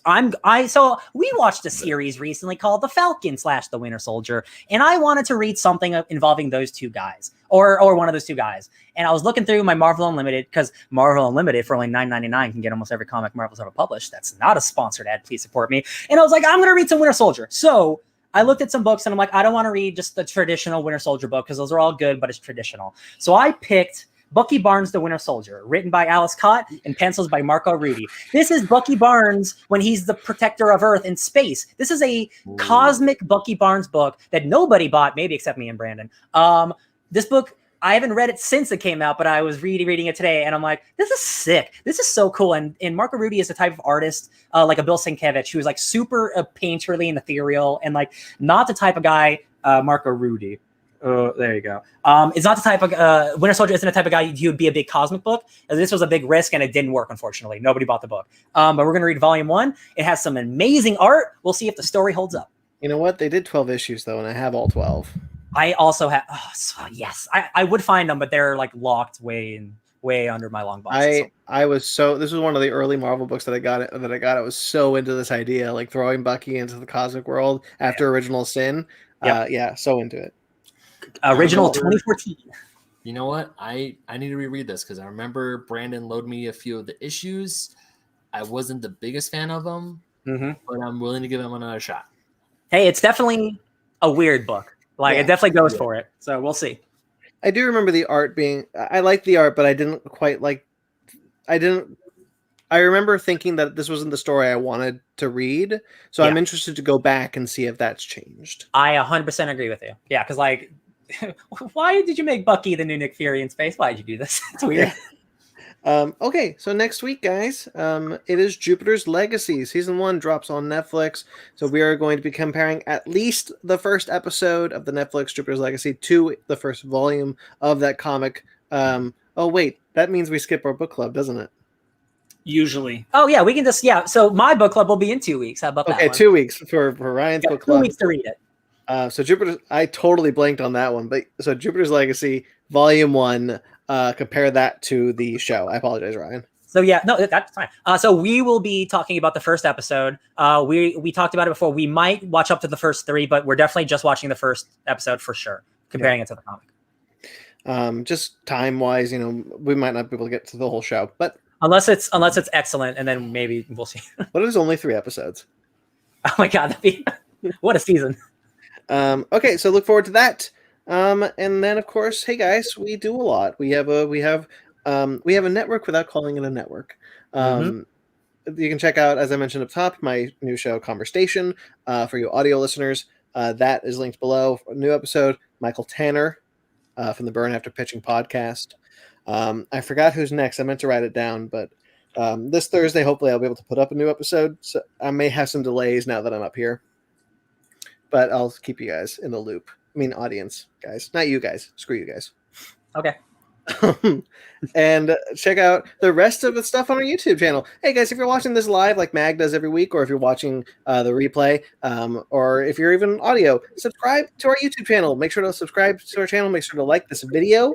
Check out all the other cool stuff on our channel, such as our Fake Nerds Watch series, which I just said up top. We finished Falcon and the Winter Soldier.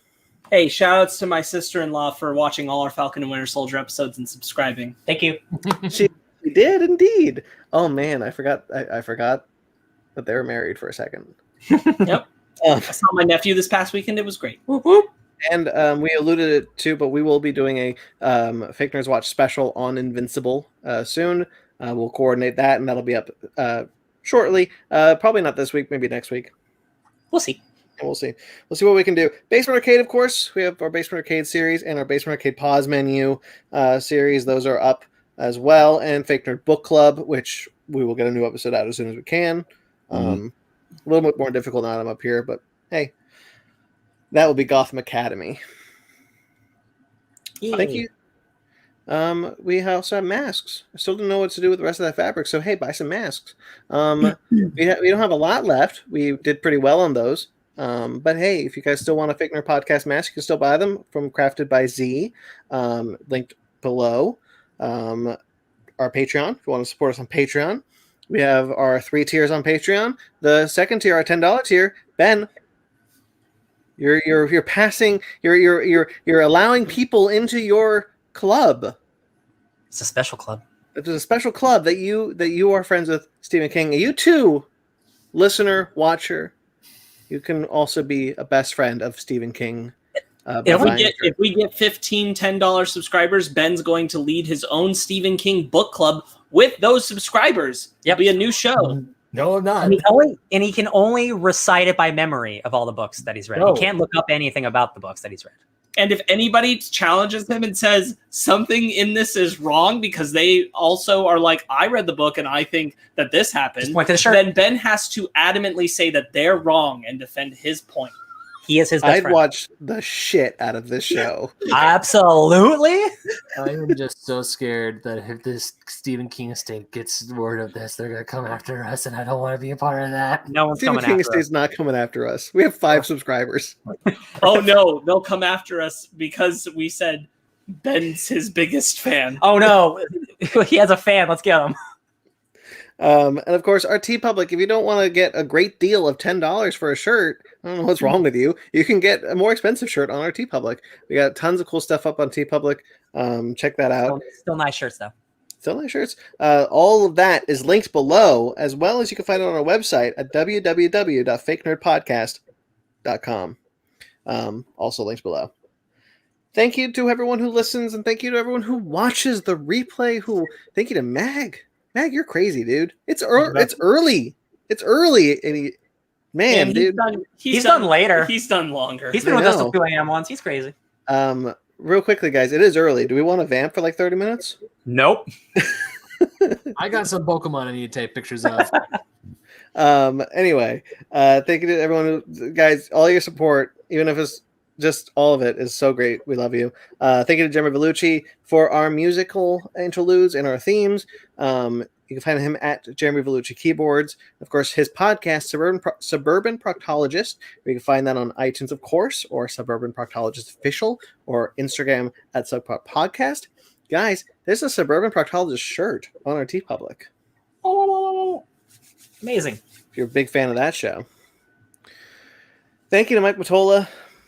Tried to get Mike Mottola on this month, but because I'm now up here, it might not happen. Maybe next month, hopefully, because I miss him. You can find him at Mike Mottola. You guys know he has chickens? Yep. Yeah. We had a whole discussion with him. My next door neighbor has chickens and a rooster, and I want to kill the rooster. Is your next door neighbor Mike Mottola? My parents' neighbors also have chickens. Oh, But is it a rooster too? Nope. Nobody's that stupid.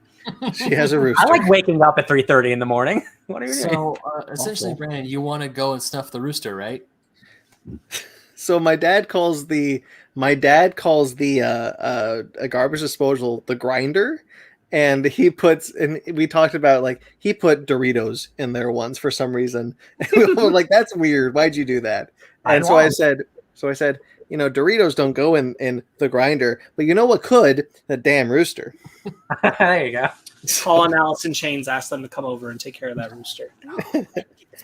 Anyway, no animals were harmed in the making of this documentary.